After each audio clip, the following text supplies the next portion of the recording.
This hearing of the Committee on Oversight and Government Reform will come to order.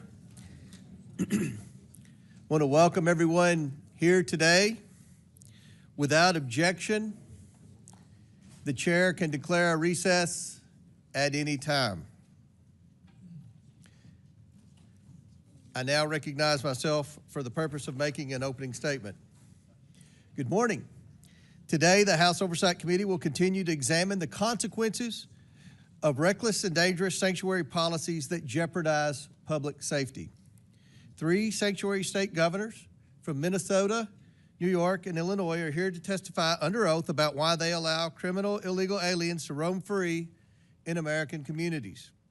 Let me be clear. Sanctuary policies do not protect Americans. They protect criminal illegal aliens. That is a fact that the Abraham family knows all too well. With us today is the father of Katie Abraham, Joe, and Katie's stepmother, Michelle. In January of this year, Katie was tragically killed in a car crash near the University of Illinois in Urbana. Urbana, like the state of Illinois, is a sanctuary jurisdiction. Katie's killer was a previously deported criminal illegal alien who was driving drunk. He fled the scene and the jurisdiction and was later apprehended by the U.S. Marshal Service in Texas. Katie was just 20 years old. She had a bright future ahead of her that was stolen from her and her very loving family. The illegal alien who took Katie's life should never have been allowed into our country. This was a preventable crime. Unfortunately, there are too many instances where criminal illegal aliens have harmed Americans. Behind me are photos of some of the many criminal illegal aliens that have been captured in Illinois, Minnesota, and New York. These criminals have been convicted of crimes including vehicular homicide of a woman, sexual abuse of children, slashing a victim with a machete, and carjacking, among many other crimes. It's absolutely sickening that sanctuary jurisdictions seek to protect these criminals rather than protect Americans. Instead of putting America first, the Biden-Harris administration deliberately dismantled the border security to unleash the worst border disaster in American history. Their radical policies allowed millions of illegals to flood into our country. Americans voted to end the Biden border crisis, and President Trump has delivered on his promise to secure the border. He has taken bold, decisive action to restore our sovereignty and make America safer with each passing day. And here in Congress, we are working to pass the One Big Beautiful Bill to fund U.S. Immigration and Customs Enforcement so it can carry out the mass deportation of criminal illegal aliens. Despite President Trump's efforts to secure the border and enforce the law, Democrat-run sanctuary cities and states are siding with illegal aliens.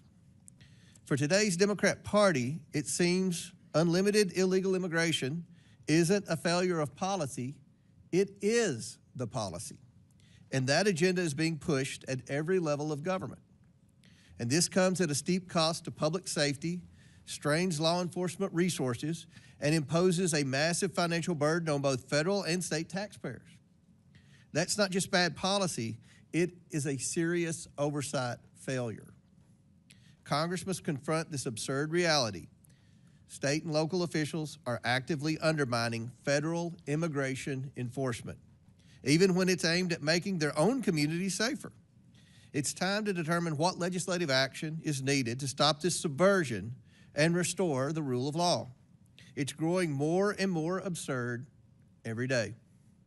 In recent weeks, we've witnessed a Democrat senator who traveled to a foreign country for a wellness check on a foreign MS-13 gang member, and now indicted human smuggler that ended with a photo op and margaritas on the rocks. The fervor among Democrats who take the side of illegal alien criminals grew so strong that I even had to deny a written request from members of this very committee to go on a taxpayer-funded junket to visit with this same MS-13 gang member. Earlier this year, I launched an investigation into the radical pro-illegal immigration policies of sanctuary jurisdictions. At an oversight committee hearing with some of our country's worst sanctuary city mayors earlier this year, The public was able to clearly see how they care more about illegal aliens than their own citizens. They have pledged not to cooperate with federal law enforcement officials, not even to hand over criminals in their custody who were originally arrested by their own local law enforcement officials for crimes. The absurdity does not stop there. Several of those local officials pointed the finger to laws and policies that their state governments put in place. I invited these governors here today because, as the chief executives of their states, they willfully ignore federal law, shield illegal aliens, and pass the cost of free services onto their hardworking taxpayers. It's hard to figure out whose side these governors are on. They shield criminals while their own citizens pay the price. Just a few weeks ago, Minnesota Governor Walz stood at a commencement podium and smeared ICE agents as, quote, Trump modern-day Gestapo, end quote. Comparing brave law enforcement officers who risk their lives to uphold federal law to Nazi thugs is not just wrong, it's vile and disgusting. I can only hope this reckless remark was not meant to incite violence. Assaults on ICE officers are already up 400% compared to this time last year. And we have witnessed repeated attempts at obstruction and assaults against federal law enforcement recently captured on video in California. Governor Hochul's sanctuary policies cost taxpayers billions to house, feed, and provide driver's license for illegal aliens while the cost to rent rises and hospitals are overrun. Her defiance of federal law invites crime to plague communities across the state. Governor Pritzker faces lawsuits for obstructing ICE as he turns cities like Chicago into havens for drugs and crime. He's yet another governor providing free care to illegal aliens that many of his own citizens lack. These governors handcuff law enforcement from doing their jobs, harbor predators, and call it compassion. It's not compassion, and it's costing lives, hurting Americans, and draining taxpayer money. Congress must consider whether to defund every single penny of federal dollars going to cities and states that prioritize criminal, illegal aliens over the American people. Americans want to return to common sense. The Trump administration and this Republican Congress aims to restore our safety and sovereignty. It's past time for these governors to put America first. I now yield to Ranking Member Lynch for his opening statement. Thank you, Mr. Chairman. First of all, I want to thank our witnesses. Governor Walz, good to see you again. Governor Pritzker, Governor Hochul, good to see you again. Ms. Perryman, thank you for your willingness to come before this committee and help us with our work. At this very moment, as we sit in this hearing and at the order of President Trump, the National Guard are on the streets of Los Angeles and active duty Marines are on their way. At Trump's order, Californians are now forced to navigate an active military zone in their midst as they try to go to work or decide if it's safe to send their kids to school. And because of Trump, no American city or state is safe as he lays this groundwork to take his militarization playbook nationwide. 2 days ago, he confirmed that he is considering invoking the Insurrection Act to expand the deployment of active duty military forces against civilians across this country, preparing for a future in which dissent is met with armed force and the machinery of war is turned inward on the American people. If unchecked, this marks not just a threat to our most sacred civil liberties, but a violent blow to American democracy itself. Last week in Los Angeles, peaceful Americans came out to protest the administration's cruel and illegal mass deportation operations in their neighborhoods. President Trump inflamed events on the grounds as an excuse to unleash the U.S. military on its own people, sending in 4,000 National Guard members without the approval of the governor.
sending in 4,000 National Guard members without the approval of the governor.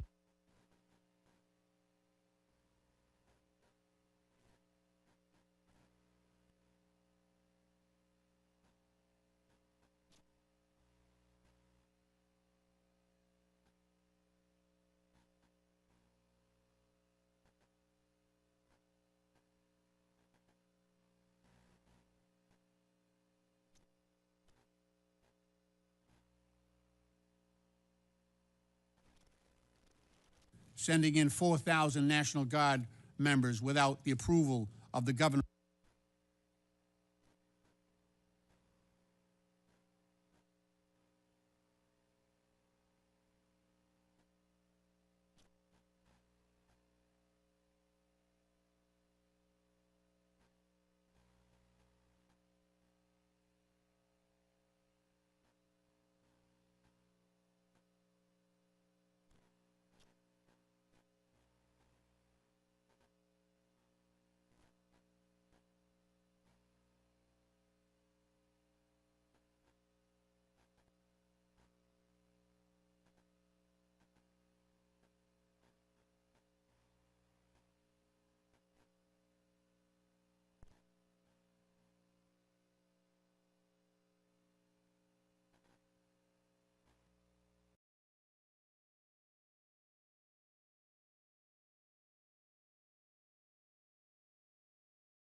Masked figures just snatched her phone and backpack, handcuffed her, and hustled her into an unmarked vehicle.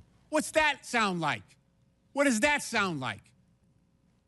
The Trump administration is putting extremism, cruelty, and chaos over protecting kids and families. Trump isn't focused on getting violent criminals off our streets. He's terrorizing our communities to fulfill deportation quotas with fathers and mothers, grandparents, and kids.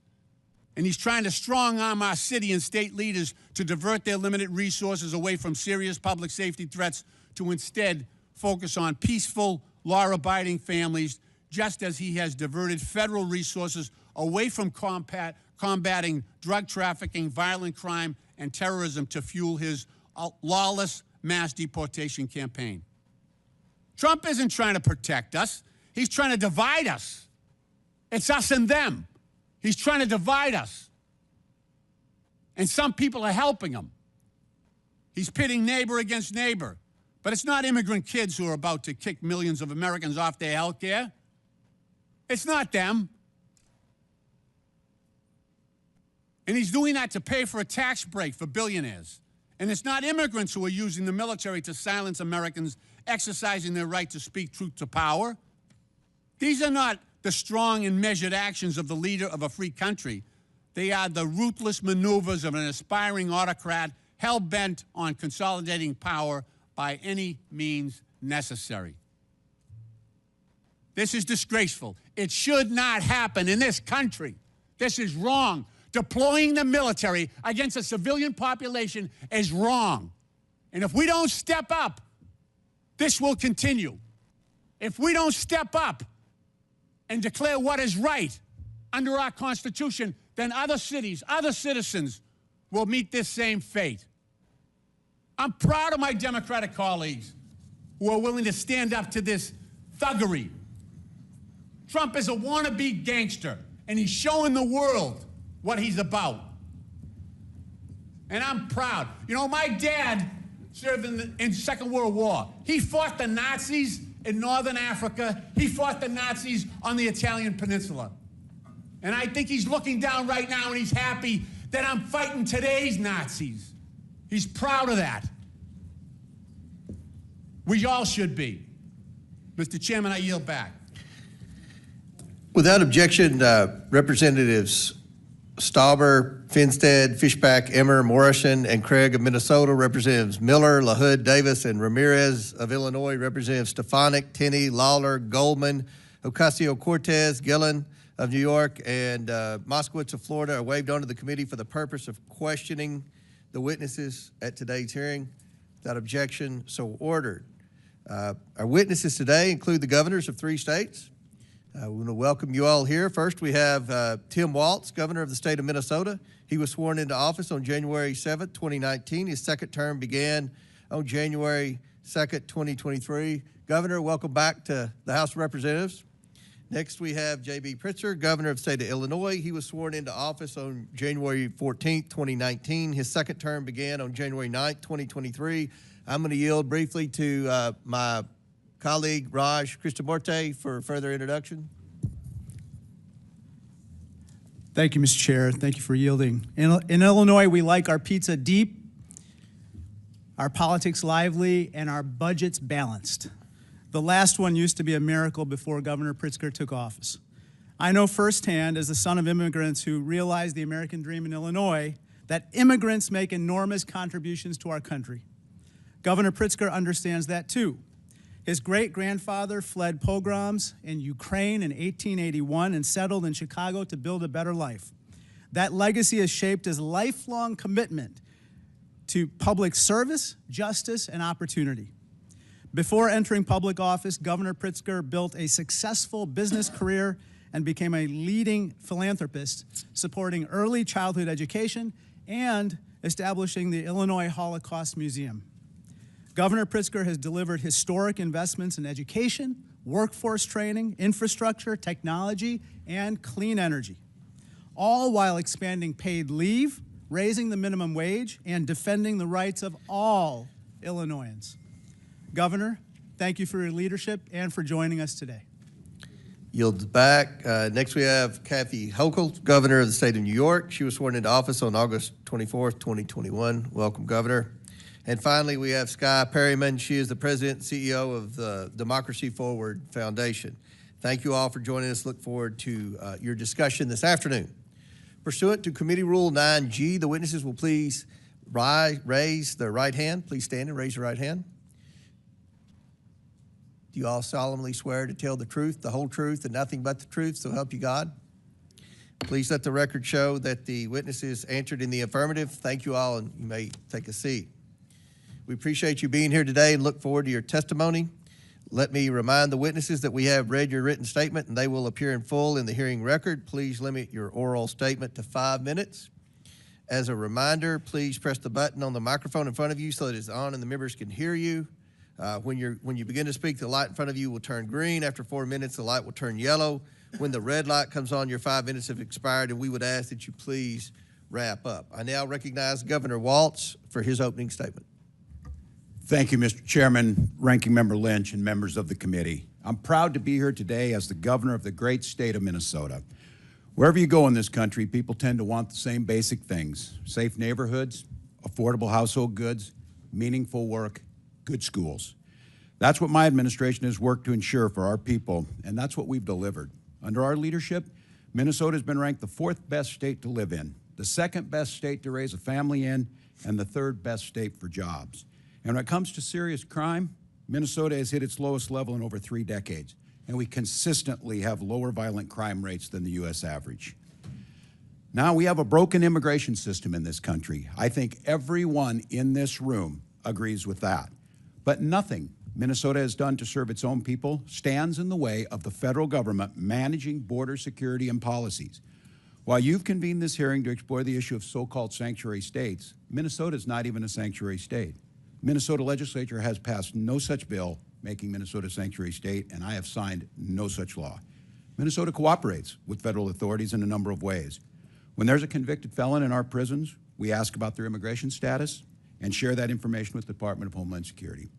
We also cooperate with Homeland Security requests when there's a judicial warrant and when due process has been afforded by our Constitution has been served. But enforcing immigration law is not the role of local and state governments. The fact is, Congress has given federal agencies the authority to enforce immigration laws across this country. That includes Minnesota, and I support them doing so. It's the federal government's job to secure the border.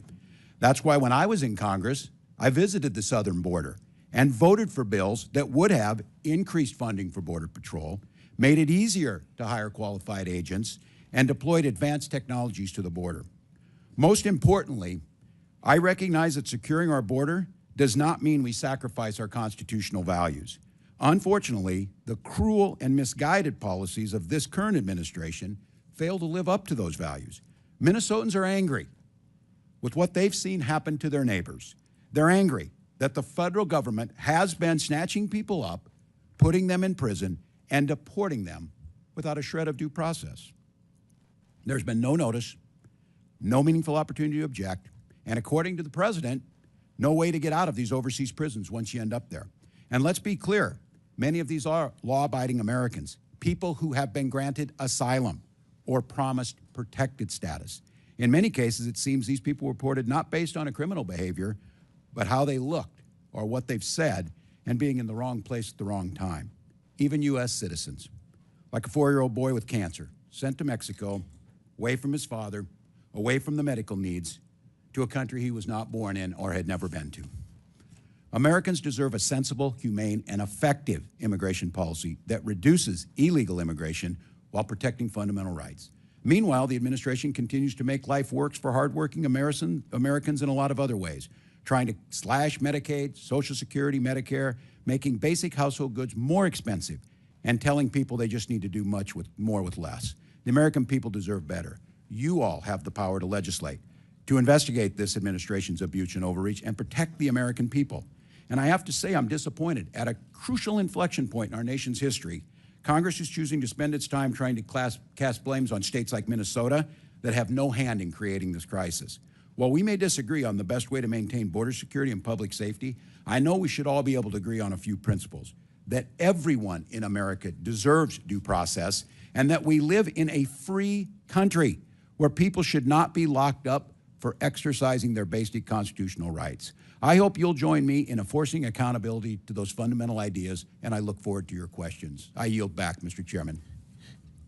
I now recognize Governor Pritzker for his opening statement. Mr. Chairman, ranking member, members of the committee, good morning, and thank you for inviting me.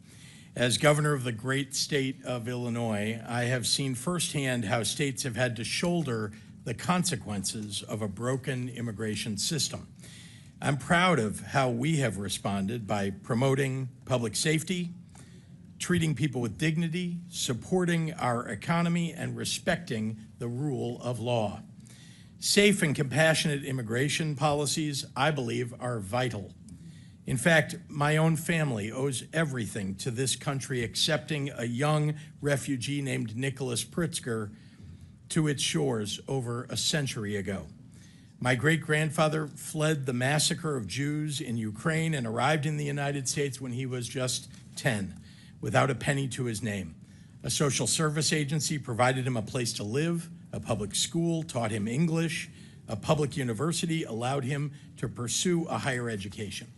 My father and grandfather both were naval officers and raised their families with a powerful sense of duty to community and patriotism to our country that still lives deep in my generation. Both were successful entrepreneurs. My family story is not unique. Today, Illinois is home to 1.9 million immigrants. Just like my great-grandfather, they are hardworking, raising families, and paying taxes. Our state and our country have been strengthened by people from across the globe seeking freedom, opportunity, and refuge here. Recently, children, pregnant women, and others fled poverty, violence, and persecution, seeking asylum at our border. Some border state politicians chose to treat them as political pawns, busing them to states like mine and dropping them off in the dead of night in the freezing cold. Illinois chose a different path. Faced with a humanitarian crisis, our state made sure children and families did not go hungry or freeze to death. By doing so, we helped to maintain safety and order in Chicago. As governor, one of my responsibilities is to keep the public safe. That is why I expanded our state police, banned assault weapons and ghost guns to take guns out of the hands of criminals, and invested more than ever before in violence prevention. As a result, violent crime is down in Illinois, and Chicago ended 2024 with its lowest homicide rate in 5 years. As I have consistently said, violent criminals have no place on our streets, and if they are undocumented, I want them out of Illinois and out of our country. And as we are reminded in Los Angeles this week, we can all agree that violence of any kind, whomever it is directed at, is unacceptable. People must be held accountable to the law. Illinois follows the law, but let me be clear, we expect the federal government to follow the law too. We will not participate in abuses of power. We will not violate court orders. We will not ignore the Constitution. We will not defy the Supreme Court. We will not take away people's rights to peacefully protest. We also respect, and expect this administration to respect, the traditions and legal precedent that dictate how and when our National Guard and military are deployed. As governor, I've had to make the difficult decision to call the Illinois National Guard into service. I have always done it in partnership with my local governments and law enforcement, and with deep and abiding respect for the sacrifice I was asking of our volunteer armed forces. It's wrong to deploy the National Guard and active duty Marines into an American city over the objection of local law enforcement, just to inflame a situation and create a crisis. Just as it's wrong to tear children away from their homes and their mothers and fathers who have spent decades living and working in our communities, raising their families. Besides being a father and husband, the greatest honor of my life has been serving as governor. I believe with my whole heart that Illinois is the best place in the country to live, work, and to raise a family. Illinoisans take seriously their responsibility in upholding the most fundamental values of our nation, values like kindness, empathy, hard work, and fair play. Our people embody the most American ideal of all, that where your life began matters far less than the dreams you can realize here for yourself and your family. Thank you very much, Mr. Chairman. Chair now recognizes Governor Hochul for her opening statement. Chairman Comer, Ranking Member Lynch, and members of this committee, as we speak, an American city has been militarized over the objections of their governor. At the outset, I just want to say that this is a flagrant abuse of power and nothing short of an assault on our American values.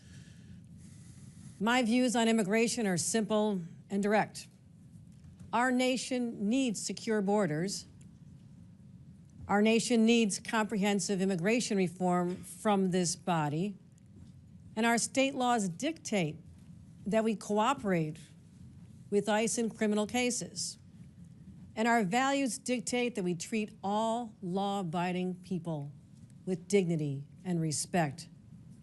The America I believe in is a nation of laws and a nation of immigrants. Abandoning either threatens the very foundation on which this great country was built. You know, for 400 years, New York has prospered because of the hard work of these people, these newcomers. People like my grandfather who fled great poverty in Ireland. Grandma and Grandpa had the same American dream that the immigrants today have. I see it in their eyes. They're not here for handouts. They're not here to take advantage of the situation. They're here to work. They want to contribute, earn their place, raise their families. Yet, every day there's another story of children being ripped from the arms of their mothers, wives separated from their husbands, families arrested while attending legal immigration appointments. Not long ago, in a small town known as Sackett's Harbor in upstate New York, masked and armed ICE agents stormed into a home before dawn. They abducted a mother, her 3 children, including a 3rd grader. They were cast into a living hell in a detention facility in Texas. I immediately contacted Border Czar Tom Homan and demanded their release.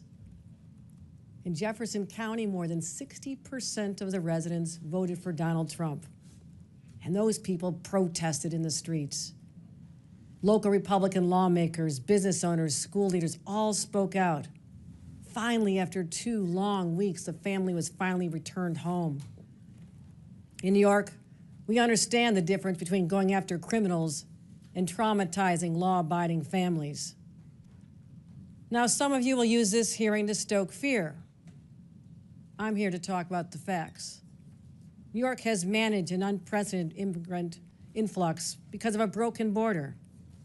Yet at the same time, our state has become stronger and safer. Today, New York has the lowest homicide rate among the nation's top 10 states. We didn't achieve this with indiscriminate roundups, not by tearing apart innocent families, but by investing $2.6 billion in public safety, engaging in smart, targeted policing, and partnering with law enforcement, federal law enforcement, to apprehend and deport serious criminals.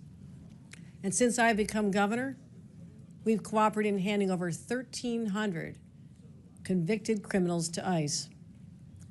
But what we don't do is civil immigration enforcement. That's the federal government's job. New Yorkers need their state troopers on our highways, seizing guns and drugs. States like mine are doing our part, but we can't be expected to fix the broken immigration system. And the very people who go on cable news and rail about the border are the same ones who torpedo bipartisan legislation each and every time. So here's my message.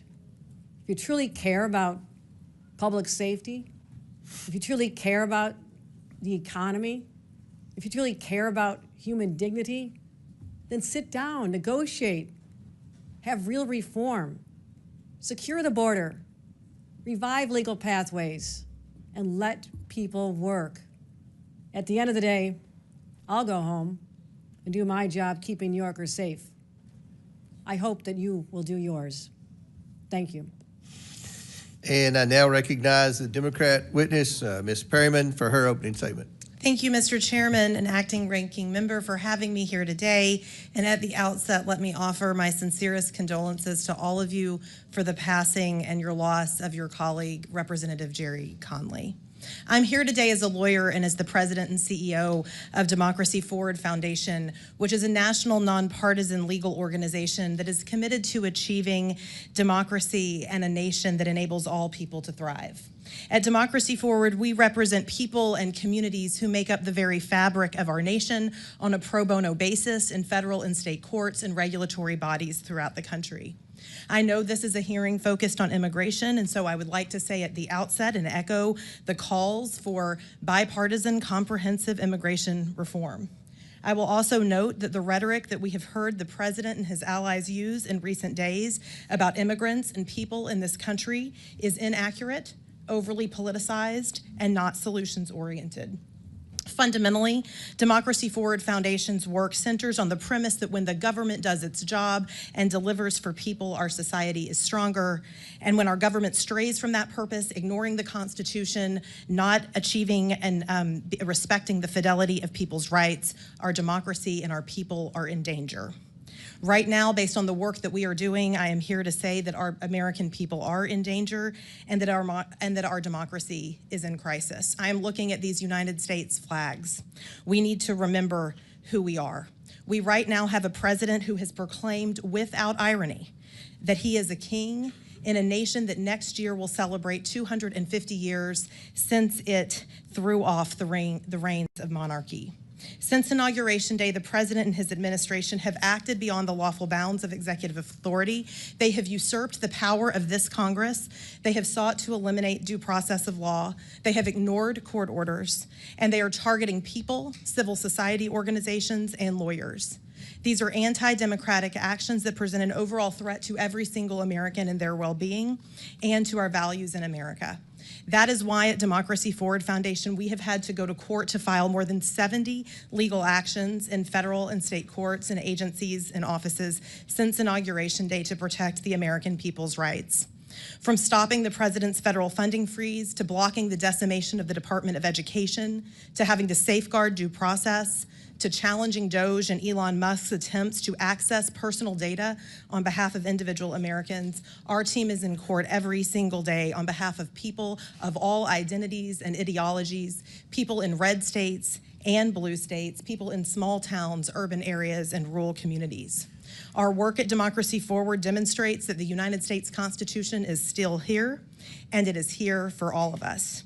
This administration's tactics with regard to immigration enforcement that we have seen, they shock the conscience. They shock the conscience of the vast majority of the American people, including people who do not see eye to eye on how to fix our immigration problem in this country.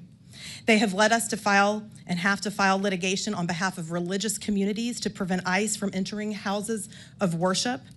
We are litigating against policies that prolong the detention of individual immigrant children without their families.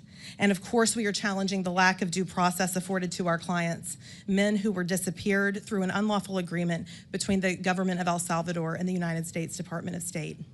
All told, the courts have ruled against the current administration more than 170 times in less than 200 days because of the fast-moving harms and flagrant violations of the law and of our Constitution. And while this is a dire situation, our work demonstrates that the American people are determined to protect their rights.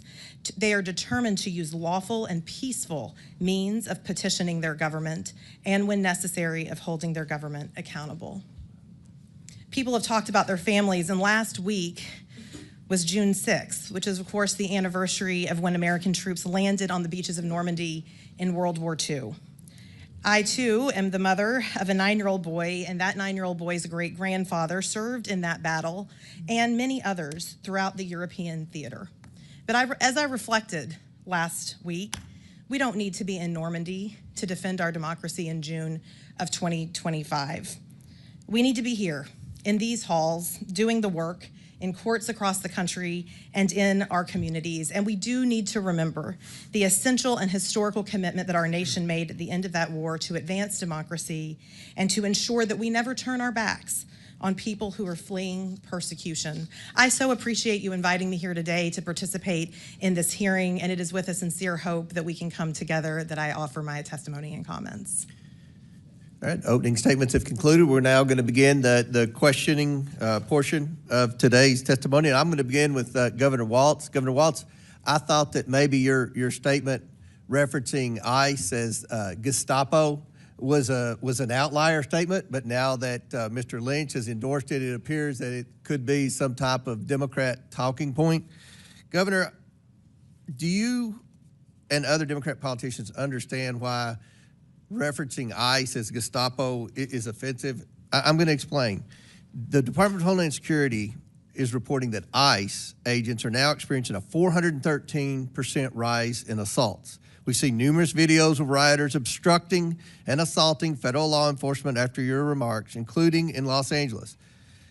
So, Governor, do you think that comments like that and rhetoric like that put ICE officers and other law enforcement in greater danger? Well, thank you for the question, Mr. Chairman. First and foremost, any attack on law enforcement is unacceptable, wherever it's at, whether it's state, local. So you understand, and I've got limited time here. I want to highlight for the governors that real-world impact of the policies that you all continue to defend, even in your opening statements, have on American families. Earlier this year in Governor Pritzker's Illinois, a previously deported illegal alien who had re-entered the country was allegedly drunk driving near the University of Illinois when he struck a car sitting at a red light and then fled the scene. The crash killed 2 young women, including Katie Abraham, whose father and stepmother are here today. And this is her poster. Katie had her whole life ahead of her, cut off in an instant. Governor Pritzker, this illegal alien should never have been here. He didn't just flee the scene. He fled the state and was apprehended by federal marshals in Texas using a false name. He now faces criminal charges for reckless homicide, leaving the scene of an accident resulting in death, and driving under the influence resulting in death. And he faces a federal indictment for having a fraudulent permanent resident card, a fraudulent Social Security card, and a fraudulent use of passport. Governor Pritzker, do you agree that this illegal alien who killed Katie should never have been in the United States in the first place? Thank you, Mr. Chairman. First, let me express my condolences to the family, and those are terrible circumstances. Let me also say that anyone who commits a crime in the state of Illinois— I understand, Governor. Should that criminal have been here in the first place? Did he have a right to be in this country illegally? If the person is a criminal of any sort, then they ought to be— So that person had a right to be in the United States. They ought to be given their due process rights, and they ought to be convicted. And the criminal who Yes. entered this country illegally, in your testimony, had a right to be in this country. No, I'm suggesting to you that when and I have responsibility for the state of Illinois, I can tell you that it's the responsibility of the federal government to manage immigration in this country. And if you're suggesting that the federal government didn't do its job, that is up to you. Let me ask you this, Governor. I can tell you that in the state of Illinois— do you believe that President Biden did his job in securing the border? I was critical of things that President Biden did. I think I've been very public about that. I wrote a letter to the president telling him that. Okay, thank you. Now back to Governor Walz. You were obviously selected by Vice President Harris to be your running mate in 2024. I'm curious, did you ever ask Vice President Harris about former President Biden's and then President Biden's cognitive decline? No, not that I can recall, Mr. Chairman. You saw President Biden's disastrous debate performance. I'm just curious, you never did comment to Vice President Harris like, wow, he may not be on the top of his game. Nothing was ever mentioned to Vice President Harris? And the reason I ask, obviously, is because I know you watch CNN, and other networks have interviewed a lot of people, including Jean-Pierre and Buttigieg and others that have suggested that they were shielded from President Biden and weren't allowed to speak to him, and that his mental decline was obvious. You never discussed that with Vice President Harris? No, not that I can recall, Chairman. And I, as governor and then being on the ticket, I was probably more concerned with my own debate performance than President Biden. So no. Let me ask you this, Governor. Do you believe that the Biden-Harris administration secured the border? You mentioned it's the federal government's role to secure the border, to protect Americans from illegals entering the country, I guess. Do you think they did a good job of that? I think the border has been broken for a very long time through many administrations. It's one of the reasons why Vice President Harris was advocating so strongly for the bipartisan bill. Did she mention her role as the border czar when you all were out campaigning? Or? Not that I can recall, other than that we talked about the need to pass the bipartisan border legislation that would have done many of the things that, as a governor, I know would have made our jobs easier. But President Trump secured the border without any legislation. I mean, that was kind of a myth that was in the media and a Democrat talking point, that we needed legislation to secure the border. The border's secure. Everything's fixed? That's step one. Step two is to deport the criminal illegals, and that's where we're facing obstruction in your all state. So I'm sure there are a lot more questions that will pertain to that. My time's expired. I now recognize Ranking Member Lynch for his questions. Thank you, Mr. Chairman. It's worth saying again that Democrats oppose violence and lawlessness in all its forms. I do want to point out that the vast majority of protesters have been peaceful.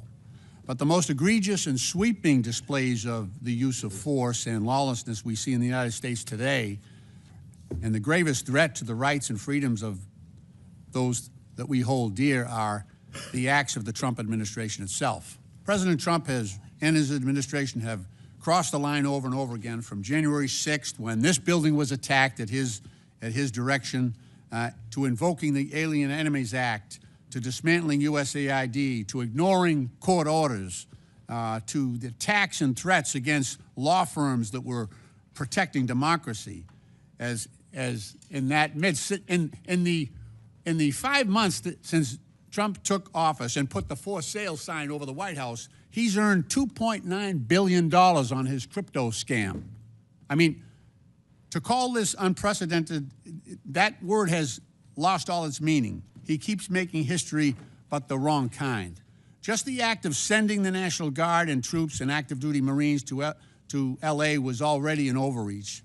Supposedly, now we hear reports that those soldiers and Marines were sent to quell protests, but now are detaining civilians and are being trained to perform immigration enforcement functions. Ms. Perryman, what else could go wrong with the National Guard and Marines deployed in LA? What are the risks to the Americans who live, work, and exercise their right to freedom and to free speech there?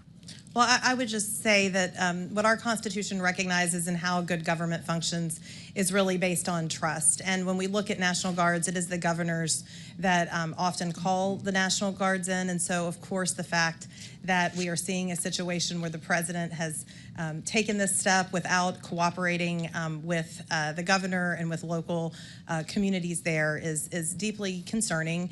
And of course, we know from history that could lead to escalations and could lead to violence that is really problematic for all of our communities across the country, including in Los Angeles. Thank you. Ms. Perryman, Secretary of Defense Pete Hegseth has talked about the deployment order, and he testified that this order, and I'm quoting him, this order is getting ahead of a problem so that if in other places, if there are other riots in places where law enforcement officers are threatened, we would have the capability to surge the National Guard there if necessary. Ms. Perryman, how does the President's broad order and the presumption before the fact that military force would be deployed, how does that pose a threat to other cities across the country? Well, again, it appears to be an escalation, and the main thing that's really important to so many Americans across the country, as well as local law enforcement in so many areas, that local law enforcement is there to help people be able to peacefully protest. And so there are ways that people in this country can express their views. We don't all agree with each other, and right now you really see the White House, for whatever reason, I think escalating, maybe seeking to create some made-for-TV moments. It's not clear, but I do think that there is a lot at stake here, as you've heard this morning. Thank you. I want to ask each of the governors, this is a general question, how could each of the governors answer briefly how President Trump's policies, his assaults on the rule of law and his interjection of military force into California, how that would threaten your states, especially where Secretary Hegseth has said that he would support that expansion? Mr. Walz, Governor? Well, thank you, Ranking Member Lynch. Well, first of all, it's one of the federalism policy of this, especially when it comes to posse comitatus and the Insurrection Act. Governors are in charge. Our National Guard, as all of you know, serve in either Title 10 or Title 32 status under the role of governor. Right. And on all of these operations, the absolute pinnacle and the most critical piece is the coordination amongst them. And as a governor not being notified as local law enforcement, it creates a chaotic situation that they cannot operate as a joint unit. And governors are always there. We do it for floods, we do it for civil unrest, but doing it without causes immense danger, not citizens to, but to those very law enforcement officers who are then put in that chaotic situation. Thank you. Governor Pritzker? Local law enforcement are the ones who indicate to the governor or to their local officials who talk to the governor about their need for National Guard. And indeed, I've had that situation in the state of Illinois and called out the Guard when I needed to. I'm careful about when I do it, but again, when local law enforcement indicate that they want that backup or they need that support, we do it. Now, I have to say, when the President of the United States is calling out your National Guard over the top of local law enforcement saying that they don't need it, that they have things under control, it tends to have an inflaming effect on what's going on the ground, just when local law enforcement and officials are getting things under control. And I think that's what we saw in Los Angeles. Governor Hochul? Those actions absolutely undermine the sovereignty of individual states. States' governors are the commanders in chief of the National Guard. They know what to do. As you've heard from my colleagues, we have deployed them in a number of occasions. But undermining confidence in local law enforcement, you're basically saying that there's not a belief that the highly trained individuals of our municipal police departments, like Los Angeles and the city of New York, for example, can't handle their jobs. I have more confidence in our law enforcement than perhaps the president does, and we ought to step back and say this is an overreach of epic proportions. Thank you. Chair recognizes. Thank you for your courtesy on the time. Appreciate that. Thank you. Chair recognizes Ms. Stefanik from New York. Thank you. Governor Hochul, on your first day in office, you signed Executive Order 1. Is that correct? I believe it is. And you extended this executive order not once, not twice, but 3 times, most recently January 16th of this year. Is that correct? If that's what your facts show, I signed countless executive orders. I would and assume you'd policies know and it's laws. Executive Order 1. And this is a continuation of your predecessor's sanctuary state policies, correct? Is included in that. I want to be sure we are defining sanctuary state properly. I'll define it for you. It is the policy of the state that state officers or employees shall not disclose information to federal immigration authorities for the purpose of federal civil immigration enforcement. It goes on to say, law enforcement officers may not use resources, equipment, or personnel for the purpose of detecting and apprehending any individual suspected or wanted for violating a civil immigration office. Law enforcement officers have no authority in the state of New York to take any policy action solely because the person is an undocumented alien. That's a quote in your executive orders that you extended. Now, do you know who Sakir Akan is? I want to get back to the first part No, of I'm your asking a question. Do you know who Well, Sakir Akan is? I want to make sure you understand that this simply says that we will cooperate with ICE. No, in it does all- not say that. I read what it We will says, and let me talk to you about the results. Do you know who Sakir Akan is? You should, as the governor of New York State. Do you know? Refresh my recollection. He was an illegal migrant in New York. And do you know what crime he committed in addition to being here illegally? No, I do not. You do not. This was widely reported. He found a 15-year-old girl, threatened her with a metal pole, told her to get into the back seat of his car. He took her clothes off, and he violently raped her in Albany, New York. Do you know who Sebastian Zapita Khalil is? I'm sure you'll tell me there's many cases, whether they're These are here- high-profile cases. Yes. New Yorkers know about them, and you don't. So let's talk about Sebastian Zapita Khalil. Do you know who that is? I don't have the specific details at my disposal, no. Well, this is an illegal migrant in New York because of your sanctuary state policies. Do you know what crime he committed? I'm not familiar at this moment. I bet you're going to be familiar when I remind you. He found a sleeping woman on the subway, lit her on fire, and burned her alive. This is in Kathy Hochul's New York. And as I'm sure you are aware, and I'll remind you, that ICE issued an order to detain this violent criminal, but that was rejected by New York officials due to sanctuary state laws. Now, do you know who Raymond Rojas Basilio is? I just want to say this. These crimes are horrific. Because of condemn your them, and I your would say sanctuary state policies. In all of these cases, we would work with ICE to remove You did them. not in this case. They are If they need walking our on the assistance. streets because of your policies and your executive order that you signed 3 times. Now, Raymond Rojas Basilio, do you know who that is? I'm telling you this. I will You don't know explain who you it the is. policies of New York. We cooperate with, I know you're just You do trying not. to. You miss- do not. Specifically, miss- ICE was told not to detain this individual, and he burned a woman alive on the New York subways in Kathy Hochul's New York. So I will keep on going. What about Raymond Rojas Basilio? Do you know who that is? I'm going to tell you our overall policy, which will address all this. I'll tell We you do who not- that is. He is an illegal who molested an 11-year-old in our state because, again, of your sanctuary state policies. This illegal was shielded from federal immigration enforcement and able to commit this heinous crime. And what about Wilson Castillo-Diaz? Do you know who that I am is? telling you this. We do cooperate fully with ICE in criminal prosecution. Our sanctuary You're not advocating for regulations these victims. only deal this with is a civil 5-year-old who enforcement. was raped Civil on Long enforcement. Island in Nassau County. You are not advocating on behalf of these victims. You are shielding illegals. Even in your opening statement, That is you not prioritize putting illegals first. That is not Rapes true. of young girls, beatings of NYPD cops by illegals who are here under Kathy Hochul's failed policies, burning New Yorkers alive. This is Kathy Hochul's New York. It's one of the many reasons why you're hemorrhaging support from hardworking New York These are families. horrific crimes, and they're heartbreaking. They're horrific crimes that are committed on your watch. You signed this executive order on your first day in office. You signed it again and again this January. We deserve a governor who stands up for law-abiding New Yorkers, doesn't put illegals first, but actually puts New Yorkers first. I appreciate Rather than the going chairman's- after the viral moment, I suggest you look at the facts. I'm standing up for New Yorkers. No. Rather than addressing the illegals in New York, you are prioritizing your far-left sanctuary state policies, which you put in place with executive orders.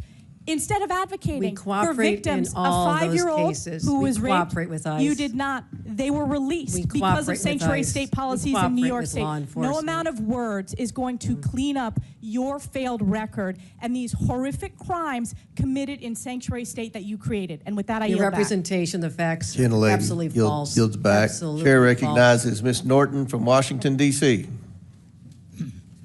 Thank you, Mr. Chairman. Let's be real.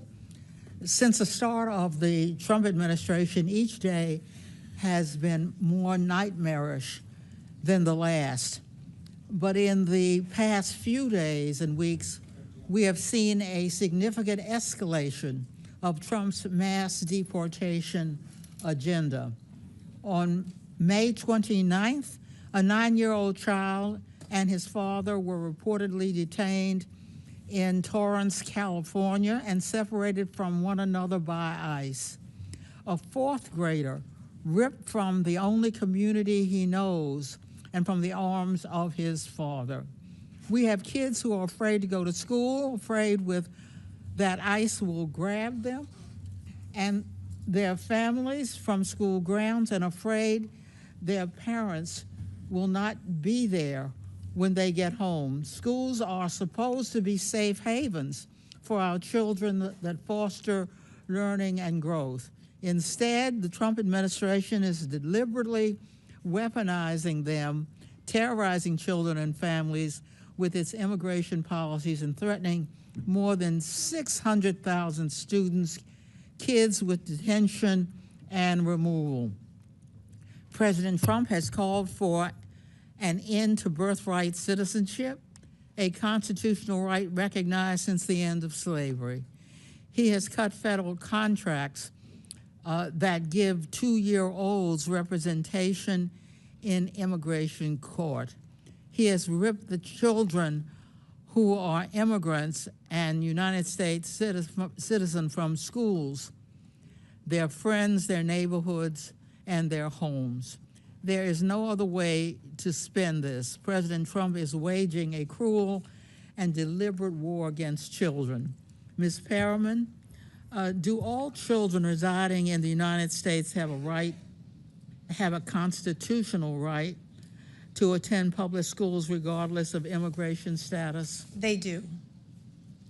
Ms. Perriman, how is President Trump going further than past presidents in authorizing ICE to carry out enforcement activities in schools, hospitals, and places of worship? Yes, I mean, this is what brought us to court on behalf of the Baptists and the Quakers and the Sikh communities and other religious communities that are having to challenge this.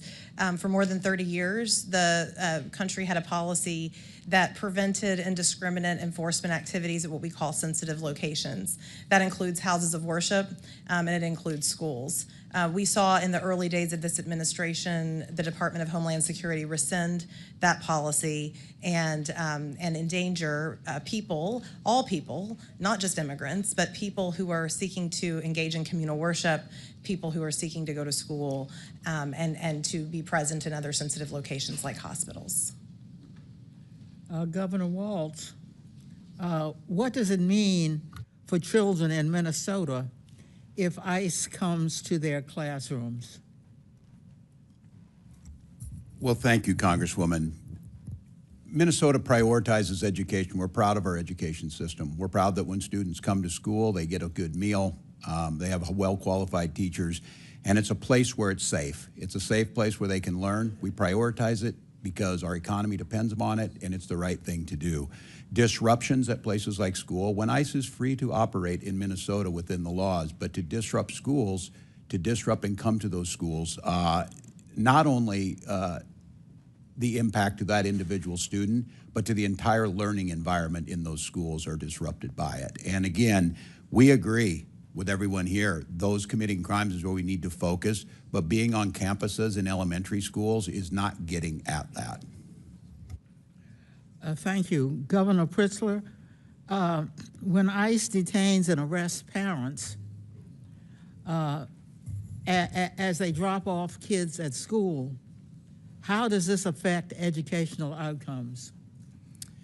Thank you very much, Congresswoman. Let me begin by saying that, as you may know, under President Trump, ICE showed up in Chicago nearly immediately and began terrorizing our neighborhoods, our schools, and parents. Indeed, many parents felt like they needed to go into hiding, even though their children needed to go to school every day. And so disrupting that environment, frankly, not just for the children, but for the parents and for teachers and the entire school community, it is something that, we believe in Illinois in educating all of our kids, making sure that they get what they need in our public schools. In fact, we've invested significantly in making sure the results have been very good. 8th graders in Illinois rank 2nd in reading in the entire country. 8th graders in Illinois rank 5th in the country in mathematics.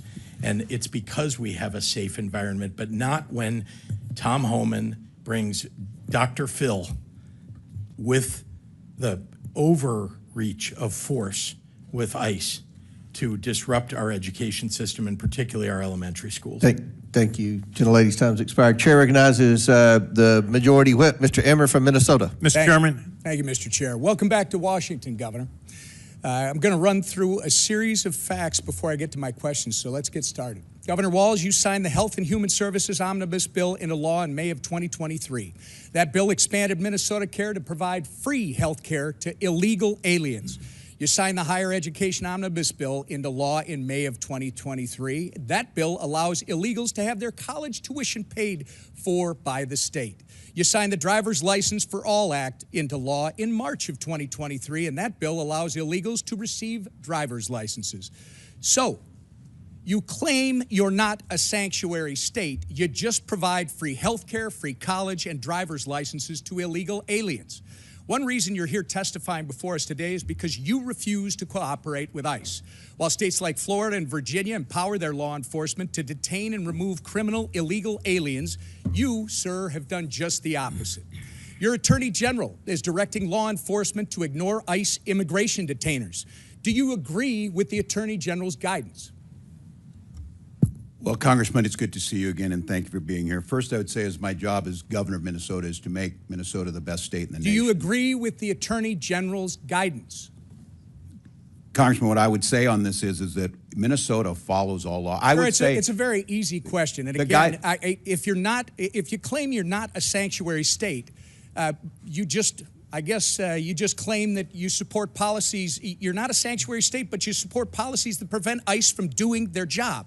Congressman, isn't that right? That is incorrect, Congressman. We follow the same laws when you were in the Minnesota House. The law has not changed, If you'll allow me, I've got limited time. Well, that's what you tweeted, by the way, sir. And on May 23rd, 2018, you tweeted, quote, "I support policies that keep law enforcement from enforcing federal laws," close quote.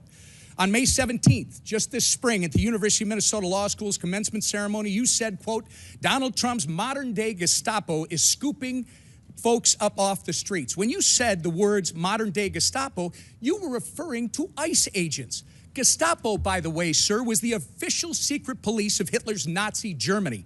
So you're calling ICE agents modern-day Nazis. Given the attacks on ICE agents that took place in Los Angeles over the weekend, don't you regard your dangerous, inflammatory rhetoric as a problem?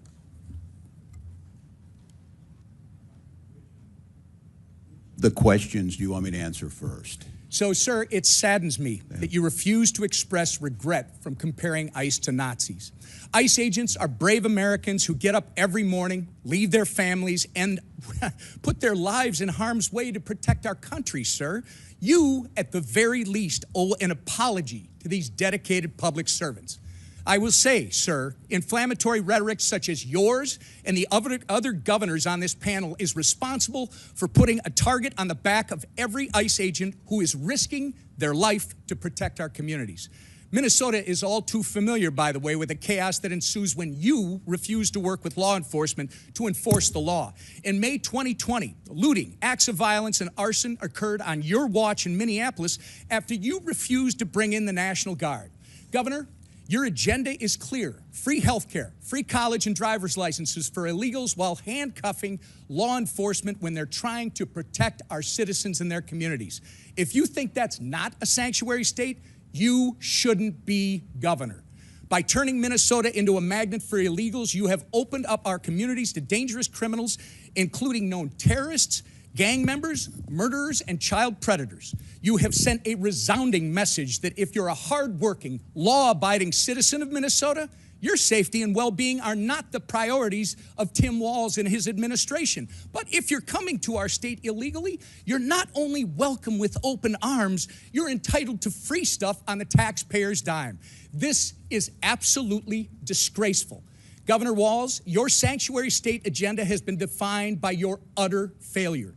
You have failed to enforce the rule of law. You have failed to uphold our national sovereignty. And most importantly, you have failed the people of Minnesota. The time for radical sanctuary state policy, sir, is over. The voters made that clear last November when they elected President Trump and Vice President J.D. Vance. You remember him, don't you? Governor, the time for real leaders and real leadership is now.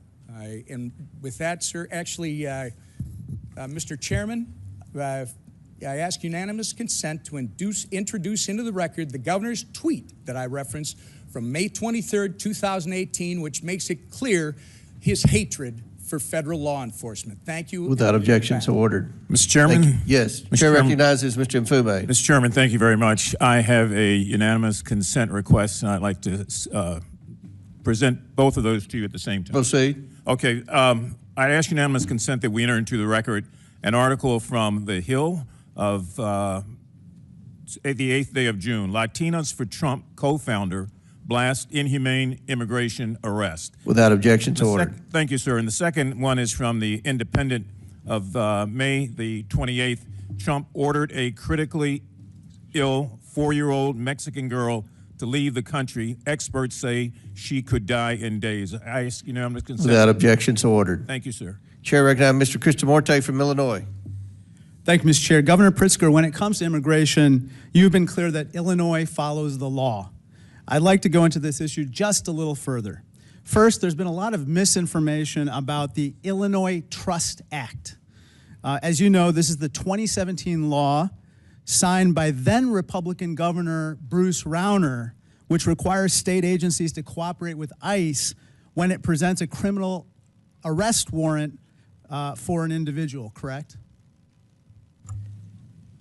Congressman, yes, that's correct. And just to be clear, the Illinois State Police, the Department of Corrections, and other Illinois agencies must cooperate with ICE when they present a criminal arrest warrant, correct? And do every single time.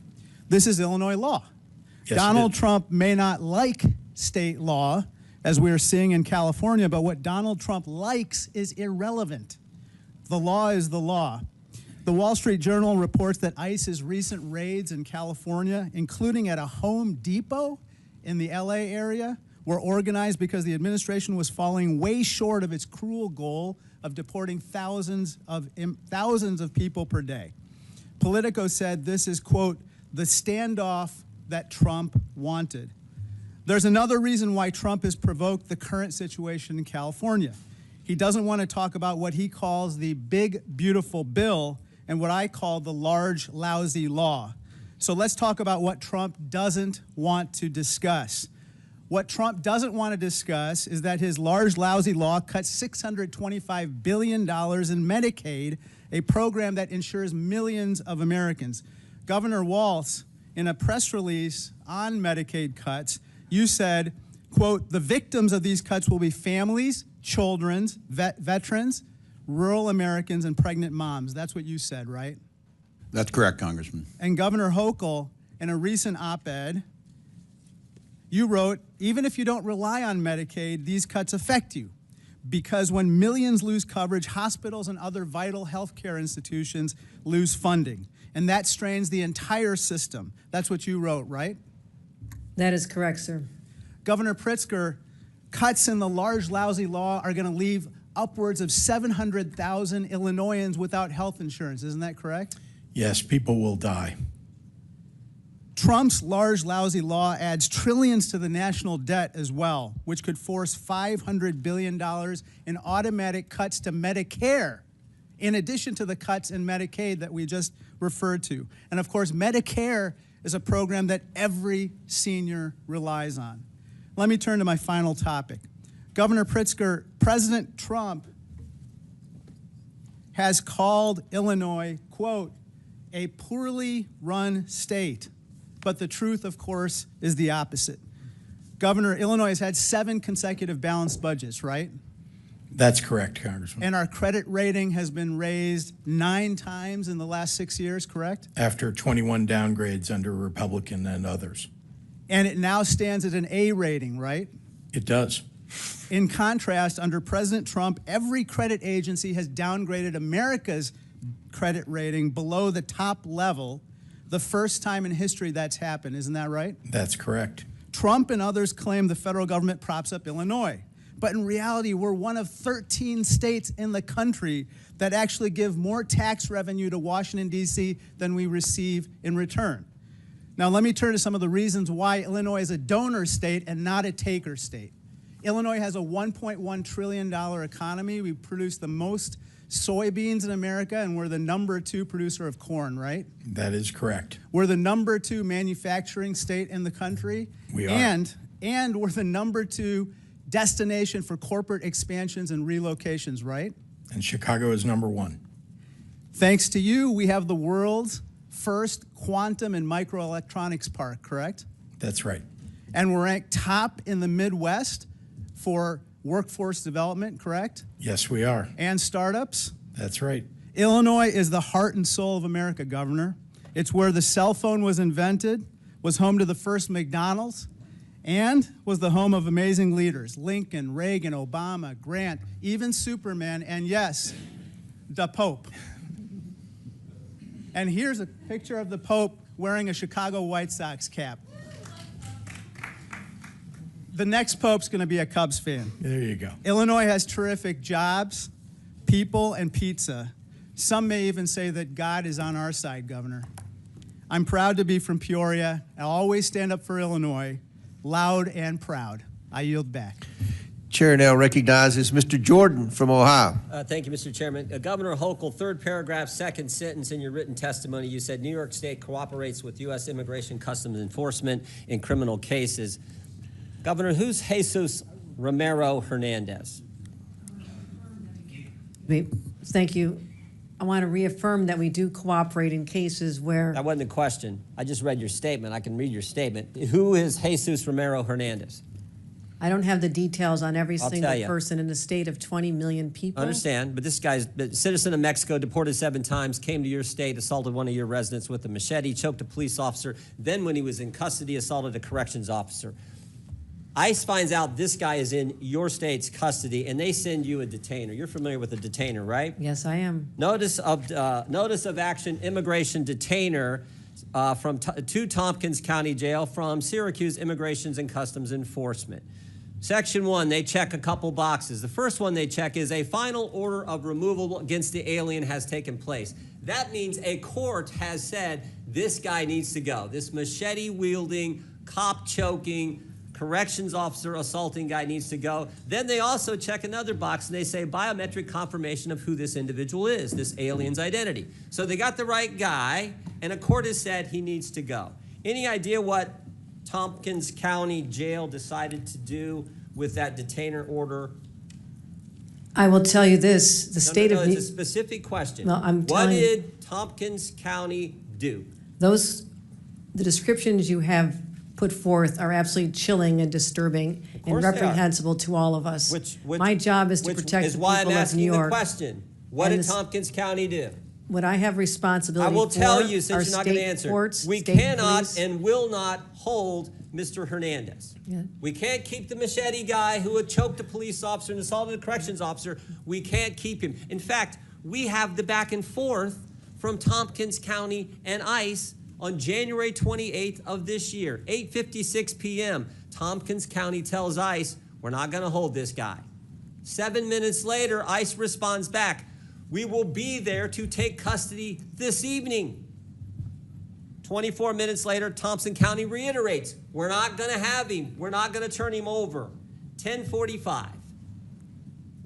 ICE arrives at the jail. 1 hour and 18 minutes later, and guess what? Mr. Hernandez is not there. They couldn't wait 1 hour and 18 minutes for a guy who assaulted one of your residents with a machete, choked a police officer, and then when in custody, assaulted corrections officers. That is sanctuary policy in a nutshell, and that is what your state supports, and so do these other governors. That is what is so wrong, why the American people hate this concept. You're conflating what the state of New York does is I control state police and prisons. We have turned over 1,300 people. So you disagree with it? We turn over 1,300 Did the sheriff make the wrong people. call? Those are local policies that we would not have done in the state of New York. State of New York, that is So a you're local saying the sheriff's decision. wrong? I would say this, if it happened in a state prison, we have already turned over 1,300 people. Sheriff in in fact, Tompkins County, a I want to say Democrat or this. Republican, Governor? There Hochul? have You any been idea? times, excuse The me, sheriff in Thompson County, a Democrat or Republican? excuse me, there have No, been excuse me, times I when- ask the questions, you give the Well, I'm answers. Is he a asking Democrat or for a Republican? Do second. you know? I'm asking for this moment to explain that I'm sometimes waiting I'm for asking, ICE is he a to come Democrat pick or up Republican, people. and do you agree with the believe actions he's a he Democrat. took? Do you agree with the actions he took? How about that question? They are in conflict with what the state of New York would do. Well, maybe they're scared. By the way, he is a Democrat sheriff. Maybe the county guys are a little scared because you said this. I'm quoting from, it looks like the New York Times. We all know you can trust them. This is last month, May 25th. You said we have some counties that are renegade counties and work with ICE. Maybe they're nervous of being called a renegade county by their governor. So the Democrat sheriff says, we're not going to keep the machete-wielding, cop-choking, corrections officer assaulting guy. We're not going to keep him here for you to get here. We can't even wait an hour and 18 minutes. Oh, you know what else was interesting in this case? You know what else was interesting?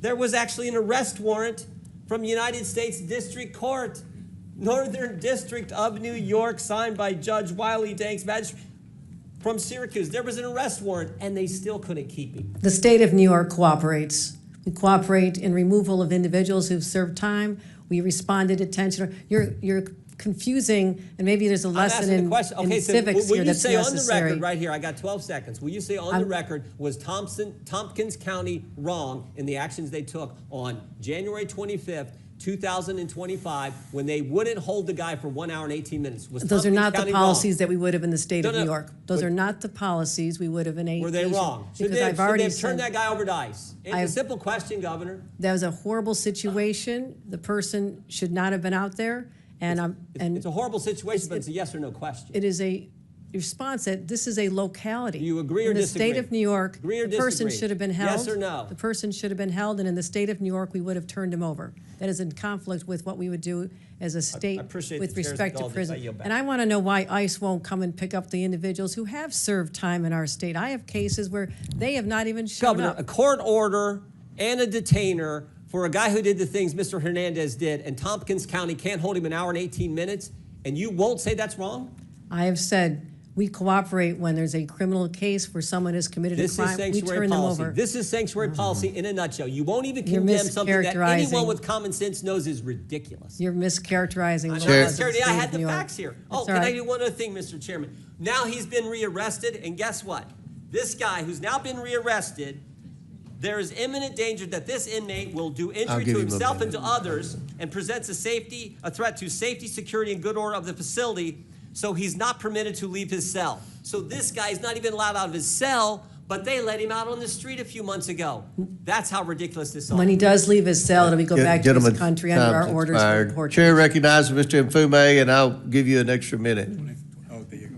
Thank you. All right. Mr. Chairman, I've got 2 unanimous consent requests that I hope would not count against my time. Okay, we won't. Okay. Clock stop. I ask unanimous consent to submit for the record an article from Forbes magazine entitled "Trump Team Focuses Deportations on Immigration Numbers, Not on Criminals." Without objection, so ordered. And an article from the Rolling Stone from the 6th of last month entitled "Trump has now deported multiple U.S. citizen children with cancer." Without objection, to order. That's a good diversity of sources. It is. Rolling Forbes Stone and Rolling Forbes, Stone. yes. I like that. All right, proceed. Thank you very much, Mr. Chair. A couple of things on the record and then some observations. I don't know that I necessarily have any questions, but I do have some observations and a statement. I think before we let this get out of control, everybody on this side of the aisle is against violence of all forms. Everybody on this side of the aisle finds that to be unacceptable. We believe that convicted criminals who are incidentally illegally here and have been convicted should have no safe harbor. And we believe that victims of criminals should have our collective prayers and empathy. So this is not about Democrats not having a balance or about Democrats supporting something that is not right. The other thing that I want to say is that I find something eerily chilling about what's going on here. And what's chilling about it is that if I take myself out of 2025 and roll myself back in time, some of the hatred that I see displayed under the guise of good government just scares the hell out of me. We're not that far away from situations that existed where things like this affected other groups. And I'm not talking about anybody that's a convicted illegal criminal. I'm talking about innocent Americans who live in our neighborhoods, who do the work that we won't do, who abide by the laws, who play by the rules, who love their new country and who cherish their faith. Because if we just roll this clock on the wall back 75 years, we'd be looking at a time in Nazi Germany where people ran around with signs like this new ICE sign that says, "Report all foreign invaders to ICE," with Uncle Sam there holding up the sign. This could have been a Gestapo member 75 years ago, "Report all Jews." 100 years before that, it could be a plantation owner that said, "Report all Negroes and all coloreds and all those who are from Africa because they are disrupting our country." So let's not get it twisted here. We in this country are not pure and pristine. We had runaway slave laws to get the people who ran away from slavery. We had 50 years of black codes where you got fines and you got rewards and you got all sorts of things if you did or did not do something to report black people. After 150 years of slavery and 100 years of segregation and 100 years of Jim Crow after that, you could be arrested for anything in this country not that long ago. I remember when the National Guard was deployed in 1968, and I walked out of my house facing fixed bayonets with men in uniform, not knowing what the hell they were there for, but obeying the chief executive officer of this country. And I know what it's like to face a bayonet and to face a National Guardsman. And I've seen the tension that it brought about and how that group of demonstrations across this country continue to go for days and days and days. And so don't give me something about, there's something about these people because they're immigrants. No, there's something about them because they're people, and like all groups, they've got bad people in them. I could have been arrested 75 years ago for walking into a restaurant, for drinking out of a water fountain, for being accused of looking at a white woman like Emmett Till did in 1955, and he was burned and lynched in this country. When future generations peer through the telescope of time, I hope that they look at us and realize that there are some who chose not to shirk their responsibility, not to run away from the reality and to face it head on. You know, not too long ago, I went to visit a proud lady who this year will celebrate her 149th anniversary. And she stands today, even as we sit in this hour. In her left hand is a great torch. And in her right hand, guess what? She clings the Declaration of Independence close to her breast. And on her head is a crown of spikes, and on her feet broken shackles, symbolizing freedom from tyranny, the tyranny that so many immigrants faced before coming to this country. And as that plane flew over, I could still hear her cry out through silent, concrete lips, saying, "Send me your tired, your poor, your huddled masses who yearn to breathe free. The wretched refuse of your teeming shore," she says. "Send those, the homeless, tempest-tossed to me. For I left my lamp beside the golden door, that all of you and all of you and all of you might follow." And so we came. Some took the circuitous route, some came for a thrill, and some of us came against our will. But we came and became what we are today as a nation, and we must never lose sight of the things that make us great or the things that take away from our greatness. Mr. Chairman, I yield back. Thank you. Chair now recognizes Mr. Gill from Texas. Thank you, Mr. Chairman. Governor Pritzker, do you know how much illegal immigration costs your state each year? No, sir, I do not. Costs over $780 per family per year. That's a lot of money, isn't it? Yes, it is. And may I ask, what do you mean by the cost? That is a lot of money. The cost of illegal state. immigration. Let me ask you, do you know who Franklin Jose Pena Ramos is? Are you talking about the federal government's cost to the state of Illinois as a result of the failed Ramos is? Immigration policy? It's a yes or no question. I'll take that as a no. Do you know who Jose Martinez Rangel is? No, sir, I do not. You don't. You should. Those are two men who came into this country illegally, raped and murdered 12-year-old Jocelyn Nungary in my home state of Texas. Do you think that elected officials should have welcomed them into our communities? Sir, before they committed a crime, I'm not sure what you're asking. Do you think that they should have been welcomed into our communities? That's a very straightforward question. Someone who commits murder, no. Someone who commits murder should be apprehended. Why did you state during Biden's border crisis that illegal aliens, quote, should have been welcomed and helped by elected officials? When you say illegal aliens, asking these you, are people who are given welcomed asylum. and helped into our communities. People who are asylum That's an easy yes or no question. Well, you're mischaracterizing them. It is your position that they should have been welcomed into our communities. Is that correct? There were asylum seekers your who were here statement. legally. And then they went on and murdered and raped 12-year-old Jocelyn. Someone who commits murder should be held accountable. We do that in the state. And you think they should have been welcomed into our communities before they did? I don't know how you can tell before somebody commits a crime that they are going to commit the border and crime. not let illegal aliens come into our communities. Do you support abolishing ICE? Asylum seekers. Do you support abolishing ICE? No, I believe we need an immigration force in the United States. You don't. In fact, you believe a budget is a moral document. Is that correct? I do. You do. You tweeted that. Your administration gave $12,000 to the Organized Communities Against Deportations, which just this past month was marching in the streets of Chicago with signs saying abolish ICE. Do you support this? I do not. Is this a support reflection of abolishing your an moral immigration values? force. Is this a reflection of your moral values? I do not support abolishing an immigration force. That's good to hear. Mr. Governor, do you think that biological men should be able to use women's restrooms?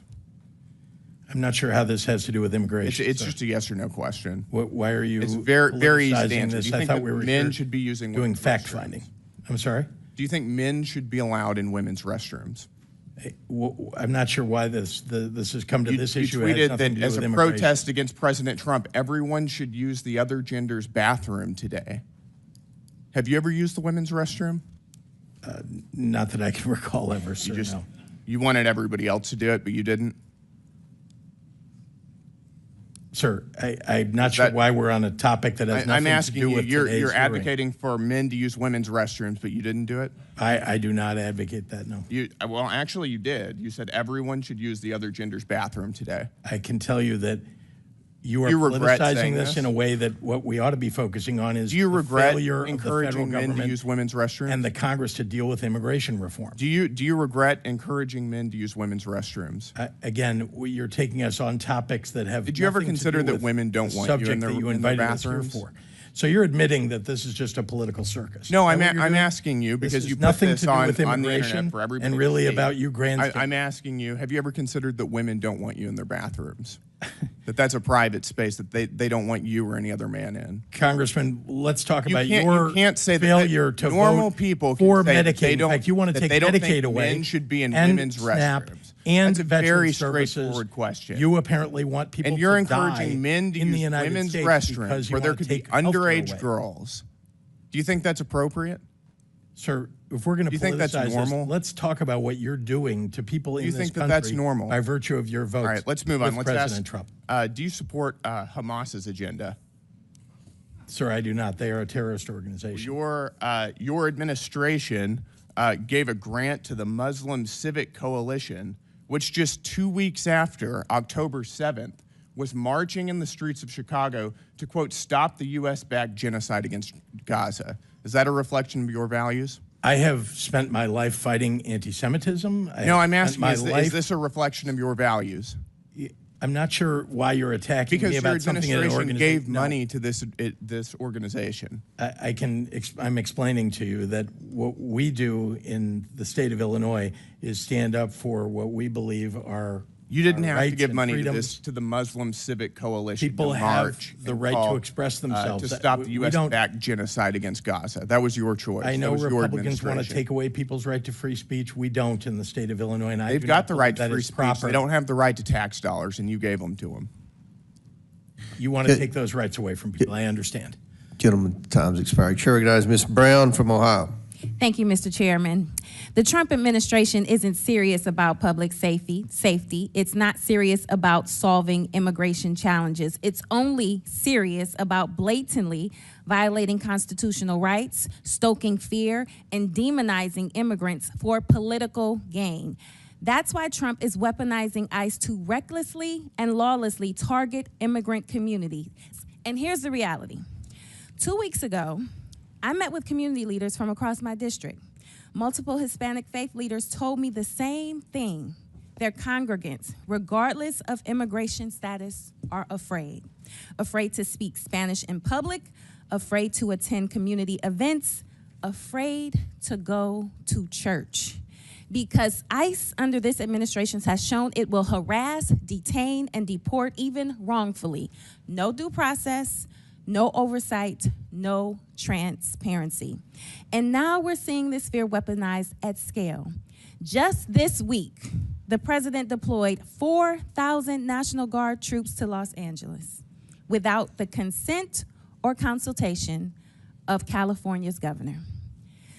So let's be clear. This isn't about border security. This is not about law and order.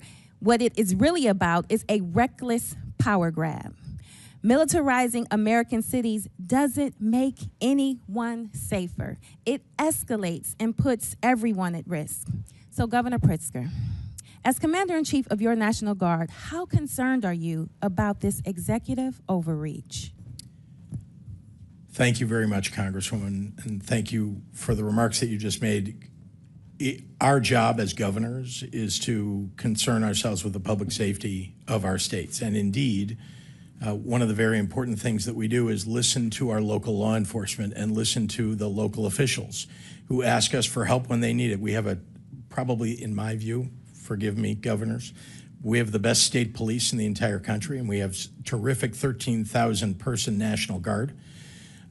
We go to our state police for support, and then, if necessary, we will ask the National Guard to step in. And again, only when local law enforcement and our local officials ask us for that help. When the President of the United States goes in over the top to grab our National Guard for domestic security, when there is not, as he said in a memo falsely, a rebellion, that is taking away the rights and obligations of a governor.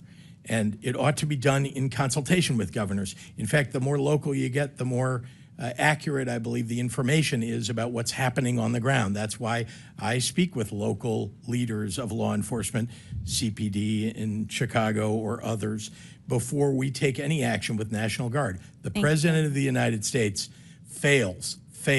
Why? Because he wants mayhem in the streets. Thank Why you. did he call in Marines? And that's the point. This administration says it's targeting violent criminals, but that's not what's happening. They're going after parents dropping off their kids, workers showing up to their jobs, and asylum seekers navigating the legal system. And let me say this plainly. If you commit a violent crime in this country, you should be prosecuted. If you came here to do harm, this country is not your home. Governor Pritzker, can you set the record straight with which direction is violent crime headed in your state, up or down? Down significantly. Thank you. And Governor Pritzker, across the country, undocumented immigrants are less likely to commit violent crimes than U.S. citizens. Does that hold true in your state? Immigrants are less likely to commit crimes than people who already live there. Now, that may come as a surprise to some tuning in today, especially those fed a steady diet of fear. A recent poll found that Fox News viewers are twice as likely to believe the false claim that immigrants commit more crime. It's not true. It's not true. It's not true. So let's stop with the scapegoating and start focusing on real solutions. So quick yes or no's, Governor Pritzker. Did Trump's pardon of the January 6 defendants who violently attacked police officers make Illinois safer? It did not. Does blocking common sense gun laws like universal background checks make your state safer? Absolutely not. Did DOGE cuts to community violence prevention funding make your state safer? Much less safe. Would cutting Medicaid to pay for tax breaks for the wealthy make your state safer? No. Cutting SNAP benefits? No. Okay, so this is what we are dealing with this current administration. Things that are not making our country any safer and are doing harm to the people who need it the most. And with that, Mr. Chairman. Gentlelady yields back chair, and I recognize Mr. Donalds from Florida. Thank you, Chairman. To piggyback off my colleague, Governor Pritzker, how much does the state of Illinois spend on illegal immigration every year? Again, illegal immigration, that's a federal responsibility. They could tell how much is wasted as a result of their failures. Governor, don't you keep track of how many people are on your Medicaid rolls, how many people who are illegal immigrants in the state of Illinois who are getting actually benefits in your state? Doesn't your government keep track of that? They don't get Medicaid in Illinois or any state as far as I know. Governor Pritzker, you do not keep track of any public service dollars in the state of Illinois that goes to illegal immigrants or goes to people in your state who are not legal residents of the United States and of the state of Illinois. You don't keep track of that. We absolutely keep track of our budget, and we're very closely, and in fact, it's been balanced for 7 years in a row, unlike the Republican before me, yeah. You know, it's interesting. I noticed that in the state of Illinois, you guys don't really keep track of your money, because I asked your mayor in Chicago similar question about a month ago, and he didn't have an answer. It was quite interesting. I think this might be an Illinois problem. Governor Hochul, in your state, you are spending about roughly $4 billion on illegal immigration, and at the same time, you are actually asking the federal government for $4 billion to finish Penn Station. Don't you think it would be better to stop funding illegal immigrants in your state and actually use those resources to finish Penn Station as opposed to coming to the federal government for the money? Penn Station is owned by Amtrak, not by the state, so it's an appropriate use of their dollars, and Donald Trump has agreed to spend upwards of $7 billion. I appreciated that very much. What we spend on immigrants, the immigrants who are here hardworking to live a life and working on our farms and taking care of our parents in nursing homes and taking care of our children, they have been coming here for 400 years. And we don't keep track of individuals based on their status. We make sure that people have services so we don't end up with an unexpected. So essentially what you're telling me is that you keep no track of money that is going to people who are not legal in the United States, resources that are taken away from New Yorkers, resources that are taken away from Illinoisans. You guys do not keep track of any of this. You know what's really challenging is that many people came here with legal status. I mean, temporary protective status, 300,000. Do you all of a sudden they wake up one day and it's gone. Do you go along with the strategy from the Biden administration, which massively expanded immigration protocols that overwhelmed your city and overwhelmed your state? Do you agree with that? We call for secure borders. We call for this body to I do never its remember job. you calling for secure borders at all, Governor Hochul. We certainly have. That we doesn't certainly sound have. like him to my memory. Many conversations I had with the White House. We asked for federal resources. I mean, you're putting a federal problem on our laps, and you know what? It gets old after a while. I wish you would just do your job. If your here party and actually would pass do the job of meaningful securing reform. the nation the way President Trump has now had to do twice, we wouldn't be in this predicament. Wouldn't you agree? Do you agree or it's a disagree federal that job. securing the nation's borders is the job of the President of the United States? President Trump has done that job twice now, Well, and previous Democrat presidents have not done that job. Wouldn't you agree with that?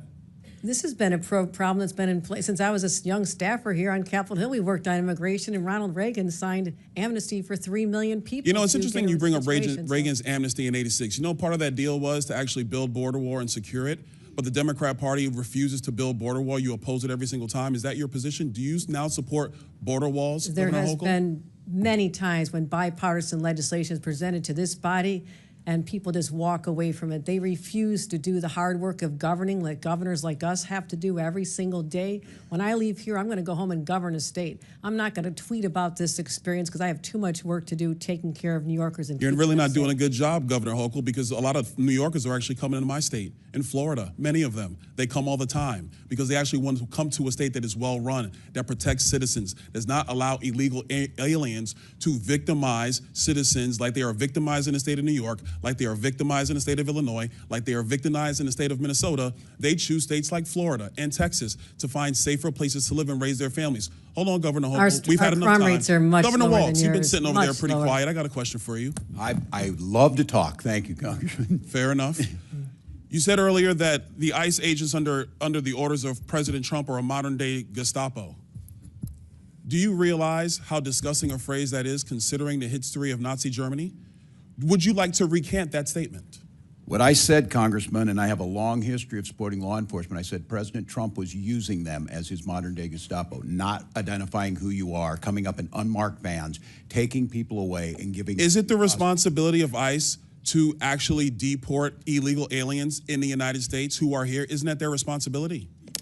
Yes, it is, Congressman, except that the Constitution is not an inconvenience. It's not an either-or. Nobody You said can an do your inconvenience. job and He have a practice due process. responsibility to deport illegal aliens, and the Through due president is process. going through that process right now. We are And not let's just- be very clear, the previous administration, they abused every process there is under border laws to allow more than 10 million people into the country illegally. And this is a burden on all Americans. And so the president is doing his job. So it is sick to refer to Americans who are ICE agents as Gestapo. Governor, you're wrong. You need to apologize to these agents. They're doing their jobs. They are Americans. They serve this country with honor and decency and respect. Do not diminish their work simply because you tried to make a cheap point that you could tweet. I yield back. Chair now recognizes Ms. Stansberry from New Mexico. Thank you, Mr. Chairman. Well, some interesting theatrics today. Welcome, everyone, to the Oversight reality TV show. I know Mr. Trump loves himself some good TV, and today is not disappointing. And in fact, I want to say welcome to some of the members who've showed up to this committee who I've never seen here before. It's great to have you here in the hearing room with us. Now, before I get started on the topic at hand, I want to take a moment to speak directly to the immigrant community who might be watching and listening today. I want to say to everyone out there who is living in fear, we see you, we love you, we respect you, and we are fighting for you and every community that is being targeted by this administration and this Congress. We also want all of you out there to know that you have rights. You are protected by the law. And you should not have to live in fear and wonder whether or not you're going to be safe if you leave your home or if your family is going to come home at night. We see you. We are fighting for you. You have rights. Now, let's turn to the situation in California, which, of course, much of this hearing has focused on. As someone from a Marine veteran family, let me be clear. Marines are combat troops. They are highly trained, highly disciplined, lethal fighting force combat troops. And they should never, never be deployed against the American people who are exercising their constitutional rights. This is a gross and disgusting abuse of power.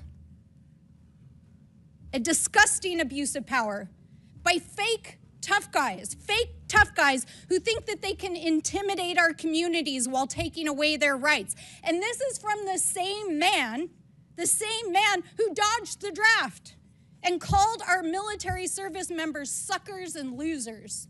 That's your commander-in-chief. And here, these folks here and the president want to say they're for our military and our veterans while they're illegally deploying service members, violating state sovereignty, gutting the VA, firing generals and lifelong service members. And you all want to sit in here and play like you're with the military and the American people while Donald Trump is planning to spend $45 million of your hard-earned taxpayer dollars on a fake military parade this Saturday that they can't even fill, that they put a super PAC ad on Craigslist to recruit citizens of the city of Washington, D.C. to go stand in the parade route. Congratulations, it's made for TV. But this is serious because this is an abuse of power. So I want to read a list of grievances: obstructing the administration of justice, refusing to assent to the laws for the public good, sending swarms of officers to harass our people, keeping standing armies without consent of our legislatures, transporting Americans overseas to be tried for pretend offenses. Mr. Chairman, I wonder, do you know where these offenses come from? No? Aw, that's too bad. Because it's actually the Declaration of Independence. That's right.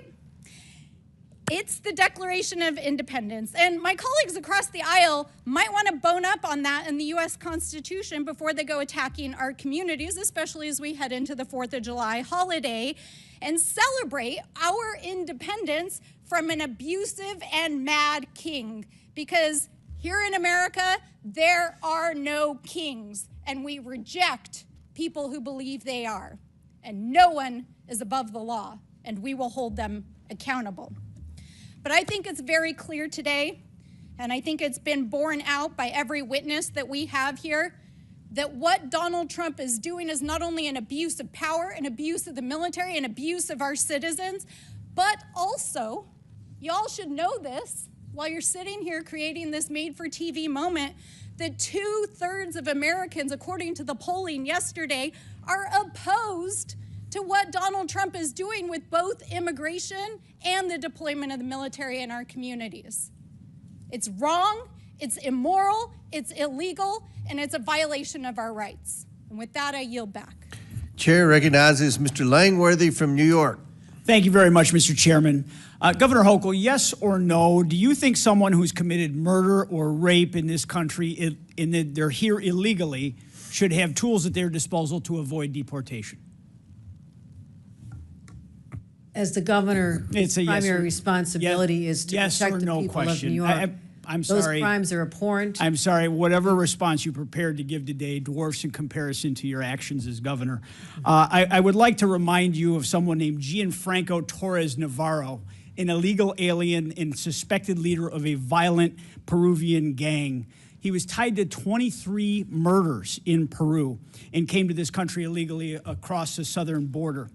He had his victims' faces tattooed on his body, and he was hiding in plain sight in Endicott, New York, for an extended period of time where ICE could not locate him. And why did it take so long to find him? Because policies like your green light law, which blocks ICE and U.S. Border Patrol from accessing critical DMV databases. In fact, it threatens the badges and threatens to charge with felonies any officer that shares that DMV data with federal agents. These agents rely on data to be able to know who they're pulling over on the side of the road. They're taking their lives into their hands every time they're trying to, keep our streets safe. The really sick irony here is that your government in New York, my home state, freely shares that same DMV data with the government of Canada at our bridges in you and my hometown. But it doesn't share that data with your American federal government. Why, Governor?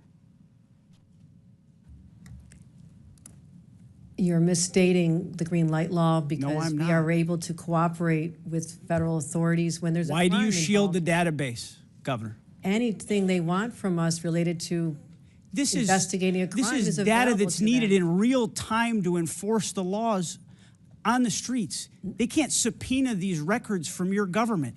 And I've had these conversations with my county sheriffs all across the state of New York, state police.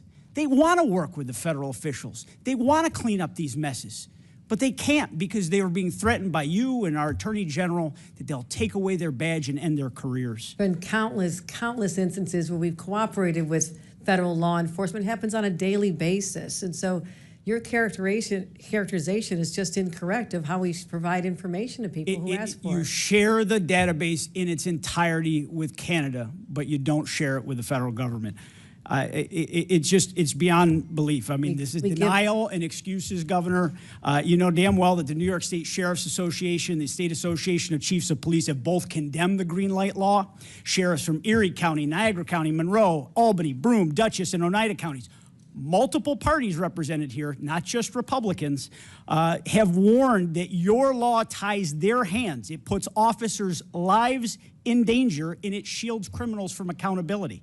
When you refuse to work with law enforcement, when you refuse to hand over data that can protect communities and save lives, you are actively aiding the illegal alien criminals who have crossed our borders and committed violent crimes. And the consequences are not hypothetical. Your bail reform law is the reason that Laken Riley is dead. He should have been in jail in New York, and he wasn't. He went to Georgia. He fled our state because he should have been in prison. These are tragic and real circumstances. In Buffalo, a Venezuelan illegal immigrant hacked his wife to death with an axe. In Syracuse, an Ecuadorian national strangled a young woman on her birthday and dumped her body in a park. In Irondequoit, in Monroe County, a Dominican national slaughtered an entire family, including 2 toddlers, and he set their house on fire. Governor Hochul, you took an oath to serve the citizens of the state of New York, and you've allowed violent criminals who came here illegally to hide in plain sight and to avoid federal officials because of your support for the green light law. I mean, this is an abomination. This is not keeping New Yorkers safe. We turn over the information you're referring to all the time. You're misstating the laws and its purpose. We cooperate all the time. As much as I want to believe you, Governor, I believe the cops more. Well, I believe the cops that I know and I trust in our same hometown that are out there in the streets every single day. Your laws put lives in danger. Your laws have led to people being murdered. My job is to protect the people of New York, and I fight hard every single day. You're doing a very lousy job of reduce it, the Governor. crimes. Murder rates are down to historic lows, and we're working hard to make sure one crime is one too many. I take this very seriously, but we do cooperate when anytime they need help with law enforcement. And you're just that is just refusing not to accept what the law enforcement You're officials just tell not me, accepting Governor. the facts. I can't help that. I trust the professionals. You and I aren't police officers.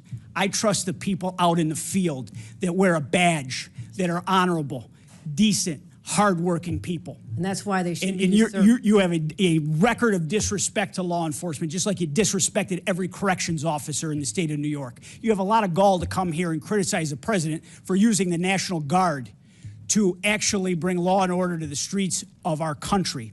When you sent those same National Guard officers to become corrections officers after you destroyed the lives of so many of the hardworking corrections officers of the state when you broke their union. You're absolutely right. There is a distinction. I have the authority over the National Guard in the state of New York. The president is usurping the sovereignty of another state, of the 50 states, when he imposes the National Guard against the will of the governor. It's a difference of understanding of basic civics. Thank you, Mr. Chairman. I yield back. Mr. Chairman, I have a unanimous consent request. I'm sorry? I have a unanimous consent request. Proceed. First, I'd like to seek unanimous consent to enter into the record this article. Counties that provided sanctuary to undocumented immigrants saw falling crime rates, study fines. Without objection, so ordered. Second, data shows sanctuary policies make communities safer, healthier, and more prosperous. Without objection, so ordered. And third, Trump team focuses deportation on immigration numbers, not criminals. Without objection, so ordered. Chair now recognizes Mr. Garcia from California. Thank you, Mr. Chairman. I want to thank our governors for being here as well. Thank you all for your service to your states and to our country. I want to just be clear, Donald Trump clearly and House Republicans are really not serious about helping our states and our cities. Before I came to Congress, I was a mayor and I worked closely with our police department, incredible men and women that worked really hard to promote policies that actually make the public safer. Now, during that time, our city actually reported some of the lowest murder rates in history. And I've been in close touch with our current police departments, our local sheriff, and local law enforcement. And I want to be clear, Donald Trump is intentionally provoking chaos, hate, and division. Now, Trump is trying to intimidate, he's using our military to create fear, and there's no legal justification for his actions. I strongly believe he's trying to keep American citizens from peacefully making their voices heard. We just had a demonstration in my hometown of Long Beach, California. Over 500 people showed up. There was no vandalism, there were no arrests, and it was peaceful, and I want to thank them. Trump is trying to make it very clear that this is about intimidation. I believe he's fueling violence on our streets because he thinks it's politically helpful to him. And I actually want to remind our committee that when Donald Trump was president in 2020, that's actually when we saw surges in violent crime across the country. They increased under Donald Trump's watch.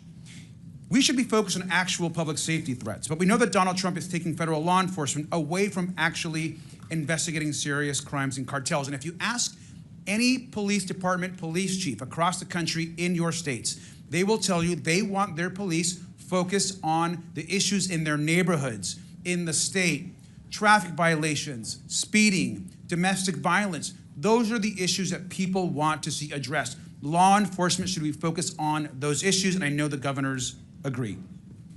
Back in my home district in Downey, California, we've had agents just yesterday grab people in front of churches, their houses of worship. Agents refused to identify themselves and show warrants. An elderly man was dropping off his granddaughter at their local church and was detained in front of the property and the family. That is outrageous and should be disturbing to every single American. And we know this does actually nothing to protect the public. But this, of course, is Donald Trump's playbook. He doesn't care about the safety of the American people. He fuels hate and fear. It's no coincidence that Donald Trump is fueling chaos. At the same time, he's advancing legislation which the American people know is completely toxic and harmful to this country. We're looking at 16 million people losing health care. It's being debated right now as we speak in the Senate. Nutrition cuts for seniors and veterans, huge tax cuts for the wealthiest and the largest corporations in this country. And while this is being debated, Donald Trump is causing chaos and fear across our country. I want to ask the governors in the remaining time that we have. It is clear that healthcare and these impacts of this bill will impact all three of your states greatly. And so I have a brief question. What is the bigger risk to your state? Ripping away healthcare from millions of people across the country, thousands and thousands in your own states, or the law-abiding, working, undocumented folks in your states? And I'll let you each go ahead and give that answer. We'll start with Governor Pritzker. Thank you very much, Congressman Garcia. There are 770,000 people who stand to lose their health care in the state of Illinois, perhaps even more, depending on how this bill turns out. And I can tell you that there are people who are dependent upon Medicaid and Medicare to survive. I am deeply, deeply concerned about the deaths that will occur as a result of the cuts, not to mention that we're taking away SNAP benefits from families that need it most, and children. Veteran services, people who have PTSD, who need to see their therapist at a certain time, now have to wait much longer periods of time because of the threat of this bill. So I'm deeply concerned. DOJ has taken away one of our facilities in the state of Illinois already. It's a huge problem, and that is the threat. Thank you, Governor Walz. Yeah, thank you, Congressman. In Minnesota, in 2023, we were ranked as the top state for healthcare, home of the Mayo Clinic. We have more people covered almost than any other state. This bill would take 250,000 people off of healthcare, make it more difficult, reduce the outcomes we're getting. 40% of those are children receive their care through that way, and over 70% of nursing home patients. It would be catastrophic, and the state has built it up to improve lives of all of our citizens. Thank you. And finally, Governor Hochul.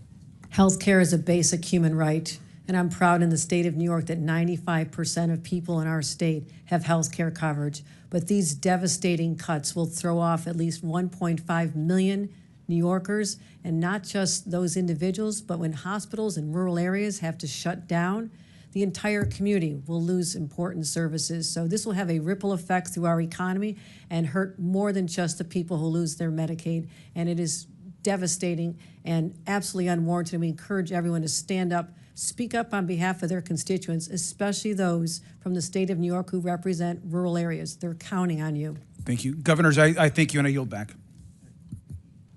Chair now recognizes Mr. Biggs from Arizona. Thank you, Mr. Chairman. I get a kick out of you sanctuary state, county, city leaders who talk about having to deal with the border crisis. Cracks me up, actually. But at least, Governor Pritzker, you did call it a crisis in your statement. I appreciate that. Ultimately, as you said in your statement, you received 50,000 illegal aliens into Cook County. And Governor Hochul stated that New York received about 220,000 illegal aliens. That's fantastic that you know those numbers roughly. Now I want you to imagine you're a southern Arizona community of about 80,000 people, sitting right on the border. And over the course of the Biden administration, a couple of million people came through your little town. And I quote you, Governor Pritzker, Illinois didn't ask for this crisis. And I'm going to tell you, neither did Yuma, Arizona.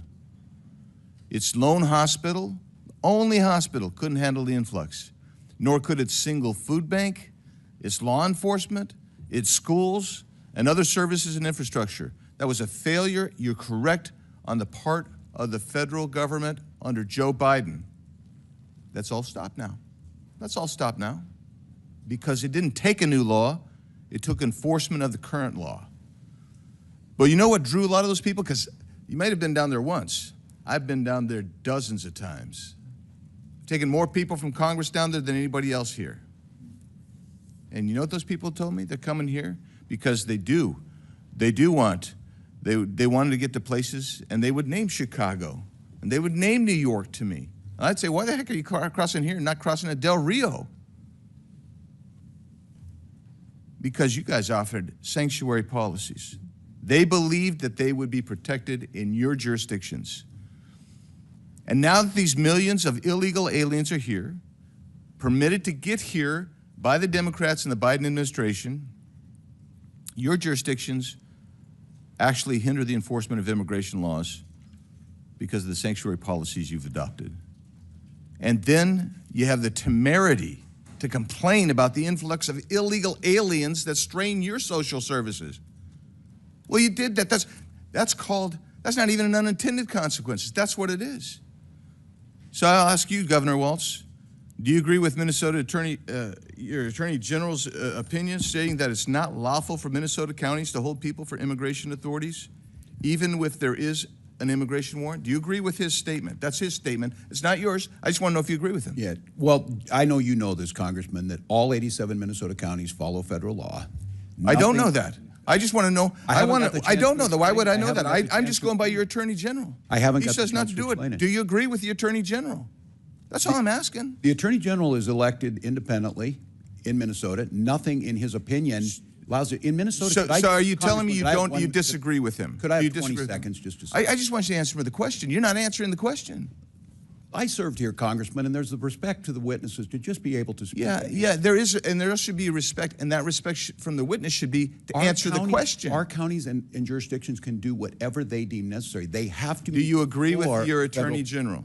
Apparently, we don't know because you're not going to answer. You're going to be oblique about it.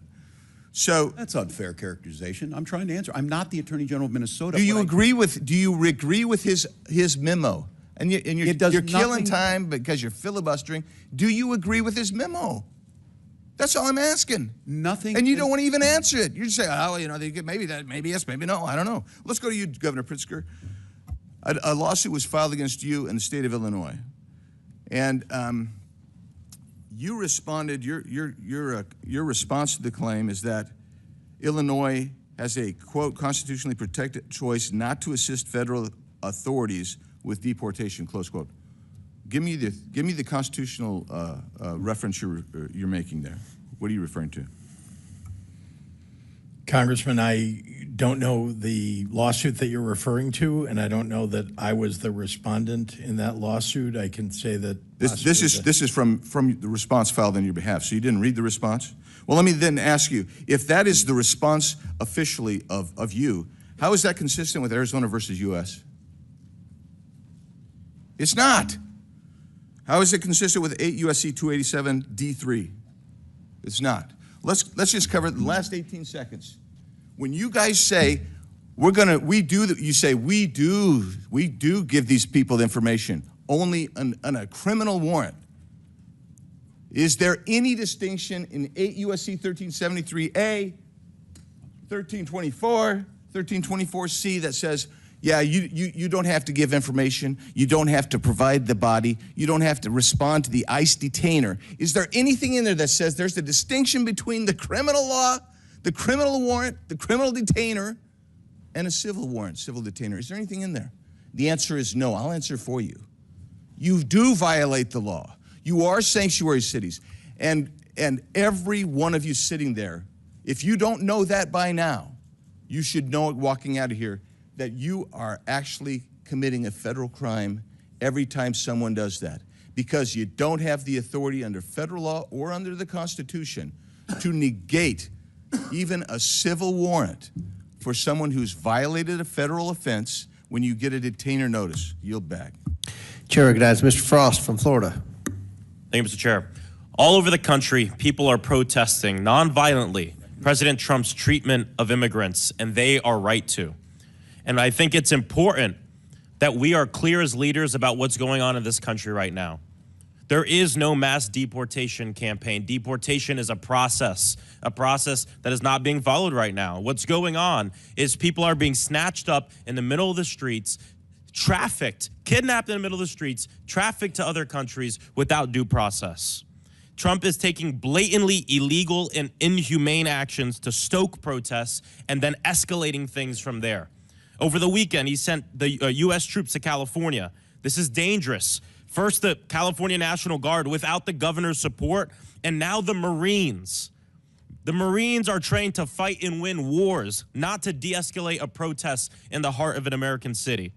Members of our armed services have sworn an oath to the Constitution. They didn't swear an oath to Donald Trump, and they're not his personal army. And so in the face of a wannabe dictator, we have to have strong opposition. First, the Trump administration says they're going to arrest judges.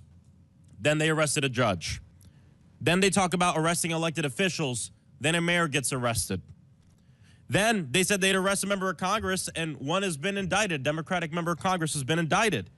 And now we have Trump's border czar, Tom Homan, who's threatened to arrest the California governor.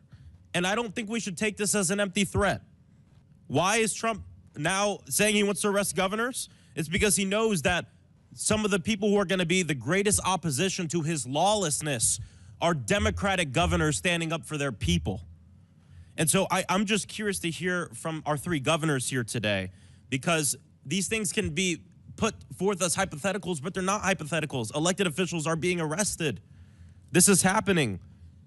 The DOJ is being weaponized against us. So if federal agents were to come to your door, to the governor's mansion, approach your security staff to arrest you. You have Tom Homan on the news saying, I want to arrest Governor Hochul, Governor Pritzker, Governor Walz. What do you do? What do you say? I'm just curious. Governor Hochul, if you can start.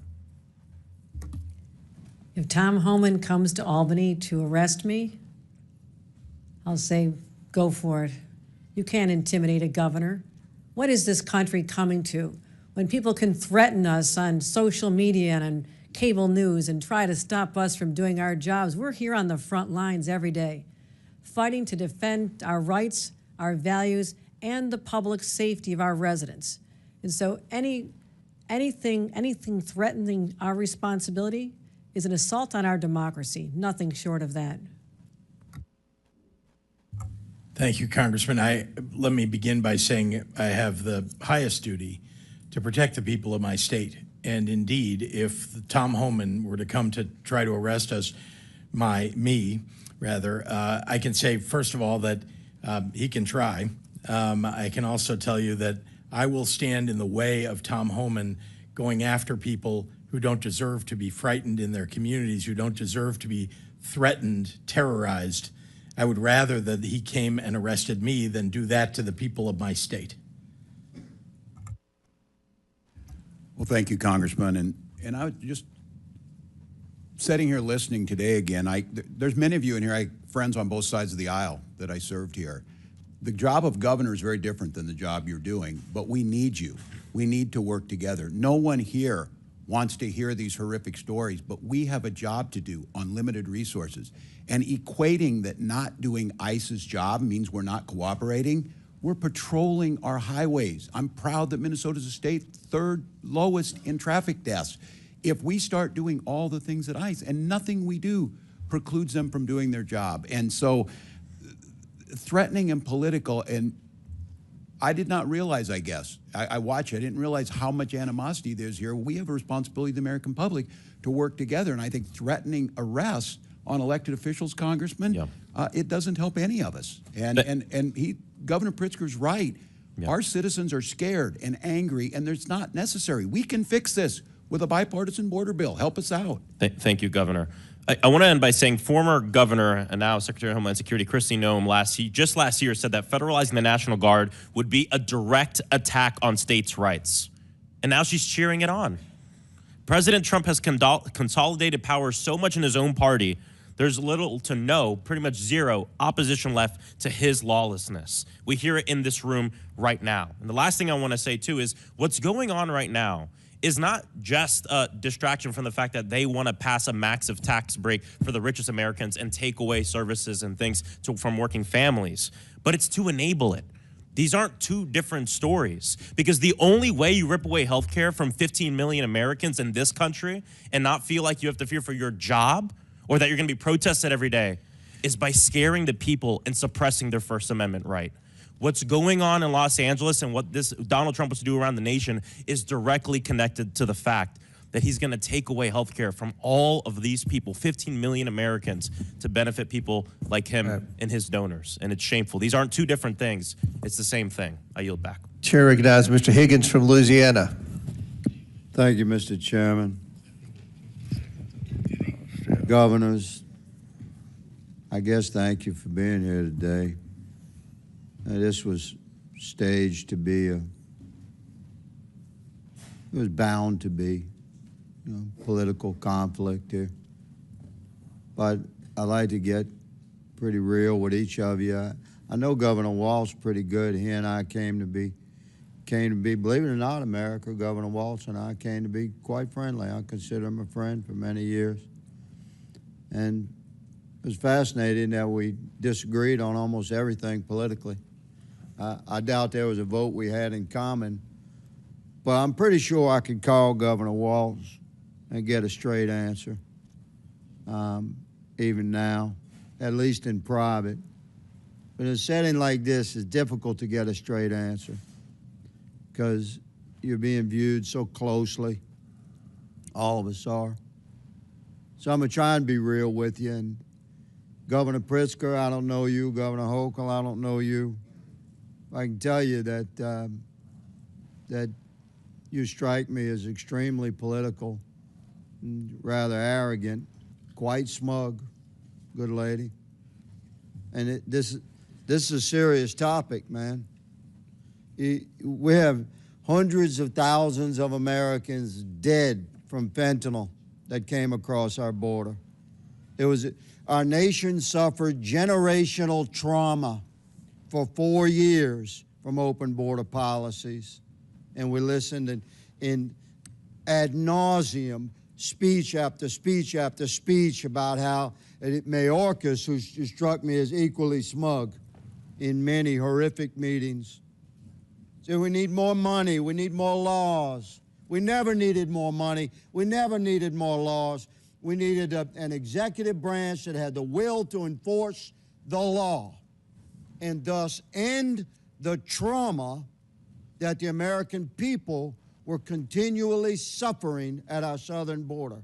Now, the impact of that policy remains, and sanctuary cities are a large part of this thing.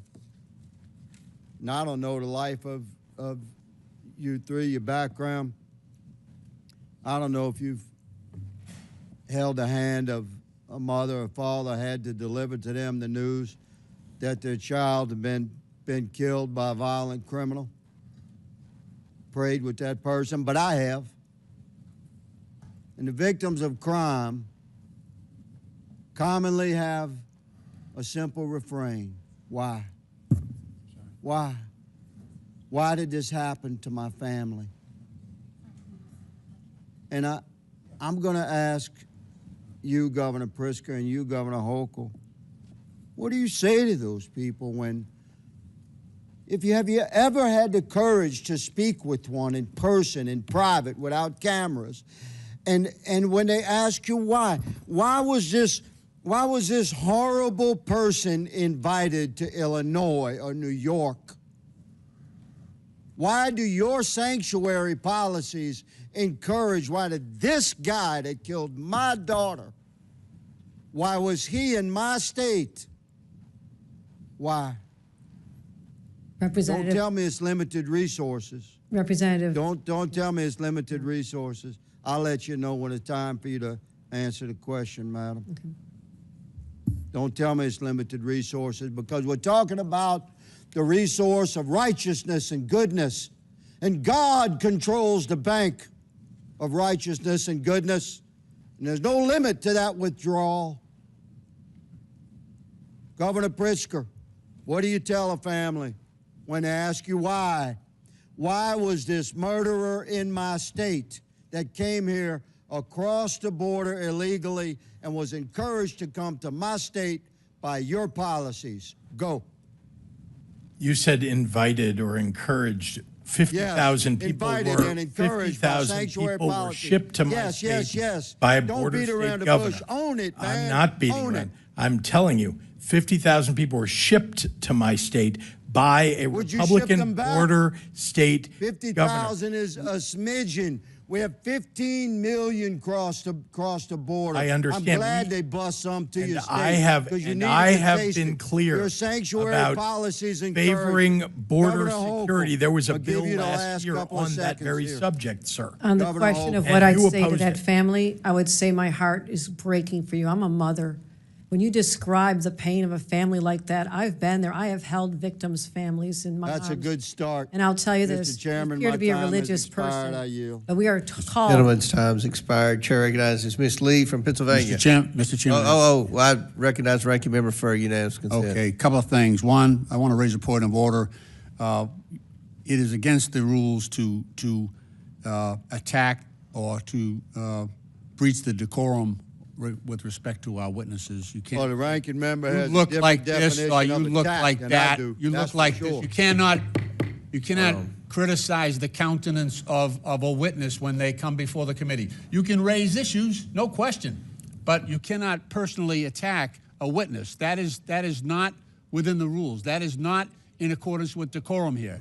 And I would raise that same concern if Did the ranking one of member our not members call was us attacking. Nazis? All right. Secondly, Proceed with unanimous consent. Secondly, unanimous consent. I have asking unanimous consent to submit a document entitled "Trump Wants to Cut Funding to Sanctuary Cities and Towns, but They Don't Actually Violate the Federal Law." Without objection to order, Chair now recognizes Ms. Lee from Pennsylvania. Yeah, thanks, Mr. Chair. It's always funny the lack of decorum that we get, and people we do drop the gentleman act here oftentimes when attacking women who aren't able to defend themselves with equal time. But that's kind of the theme here, right? Attacking Americans or people who are not able to defend themselves, or at least who Republicans hope can't defend themselves. And that's what we're seeing essentially in Los Angeles. So I would say that this hearing is quite timely. What's happening with ICE and the military in Los Angeles is terrifying, and is directly caused by Trump's policies and his cruelty. It was Trump's overzealous ICE agents who started this specific incident.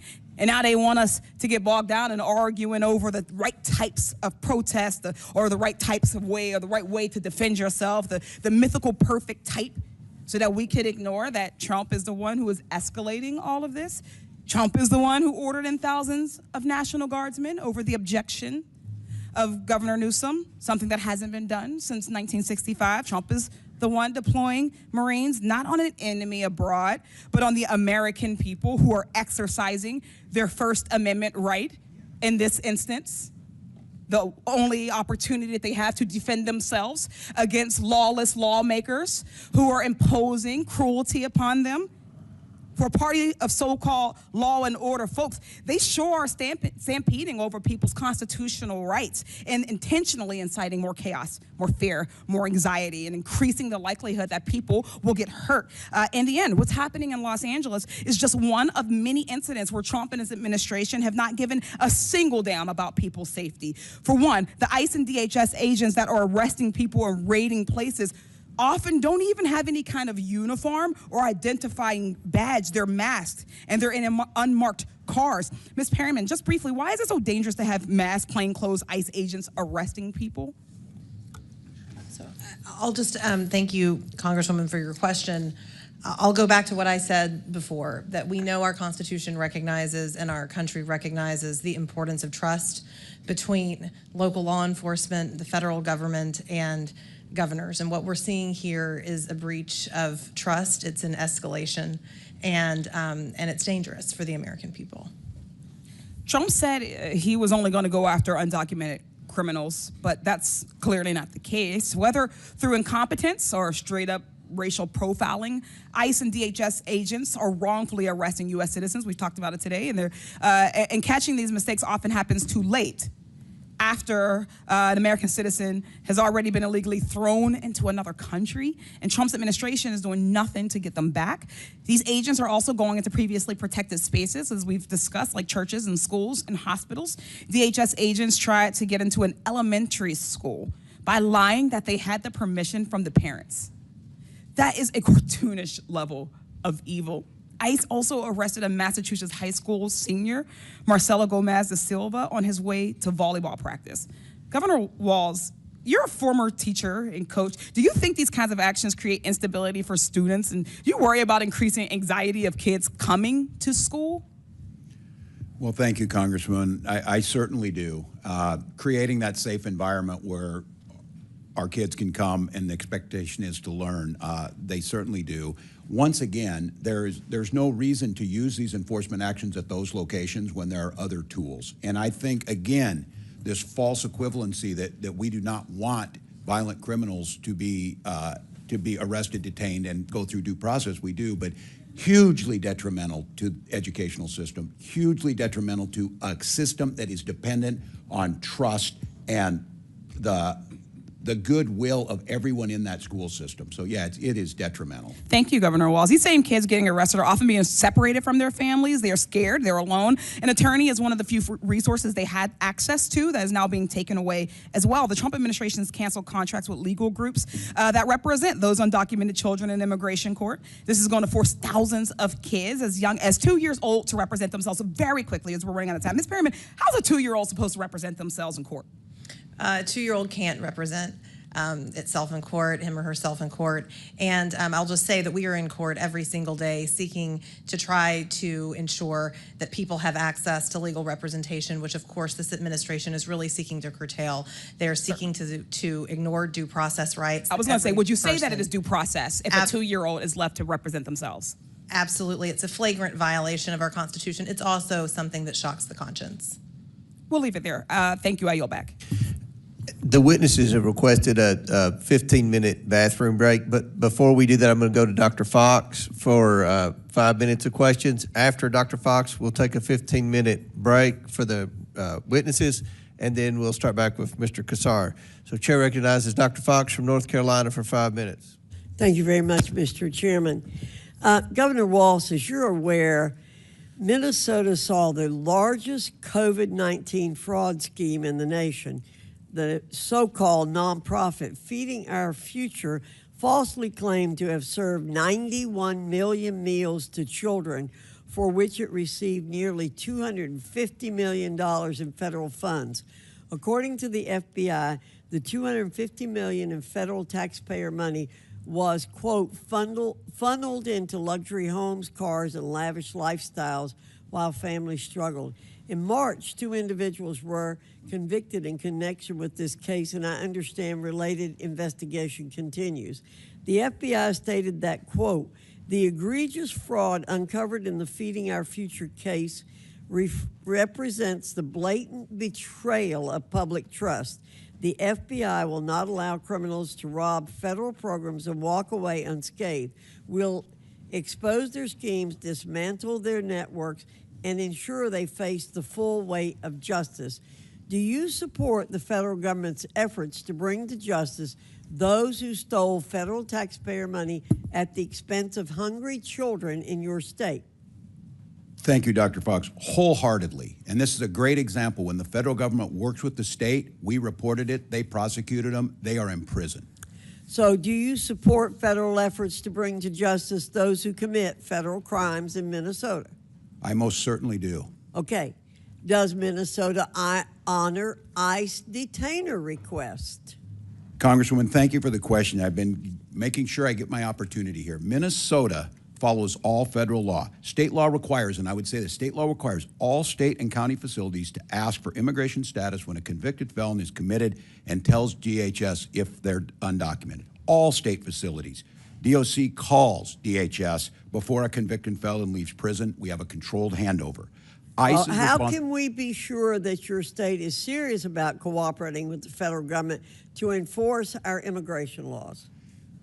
We do it on a daily basis, Congresswoman. And again, I say this is the floor. Counties can do more, but here's the confusion we have right now. Last week, a list of supposed sanctuary cities or counties were put out.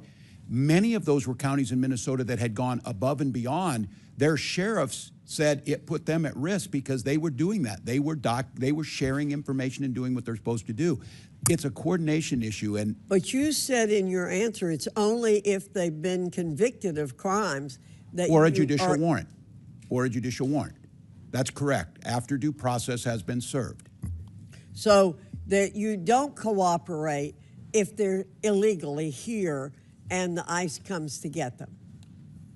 If they have gone through the process, Congresswoman, and they have received due process, and ICE's job is to come and get them. It's what I've been saying all day. But if they're here illegally, then they're here illegally. There's no, they've broken the law already. Many are here as asylum seekers. They've overstayed a visa. I have another question to ask you, Governor. As I've said before in this committee, innocent American taxpayers are collateral damage in the Democrats' pursuit of open border policies. Americans pay with their wallets, their safety, and all too often their lives. This is unacceptable. I'm sure you're aware, Governor, that your state has spent hundreds of millions of state taxpayer dollars to address the surge of illegal aliens in Minnesota. Are you also aware of any NGOs operating in your state that provide services to illegal aliens, and have those NGOs received any federal funding? I can't answer that at this time. I don't have it in front of me. Well, we have to end the shameful practice of NGOs working against immigration law enforcement efforts.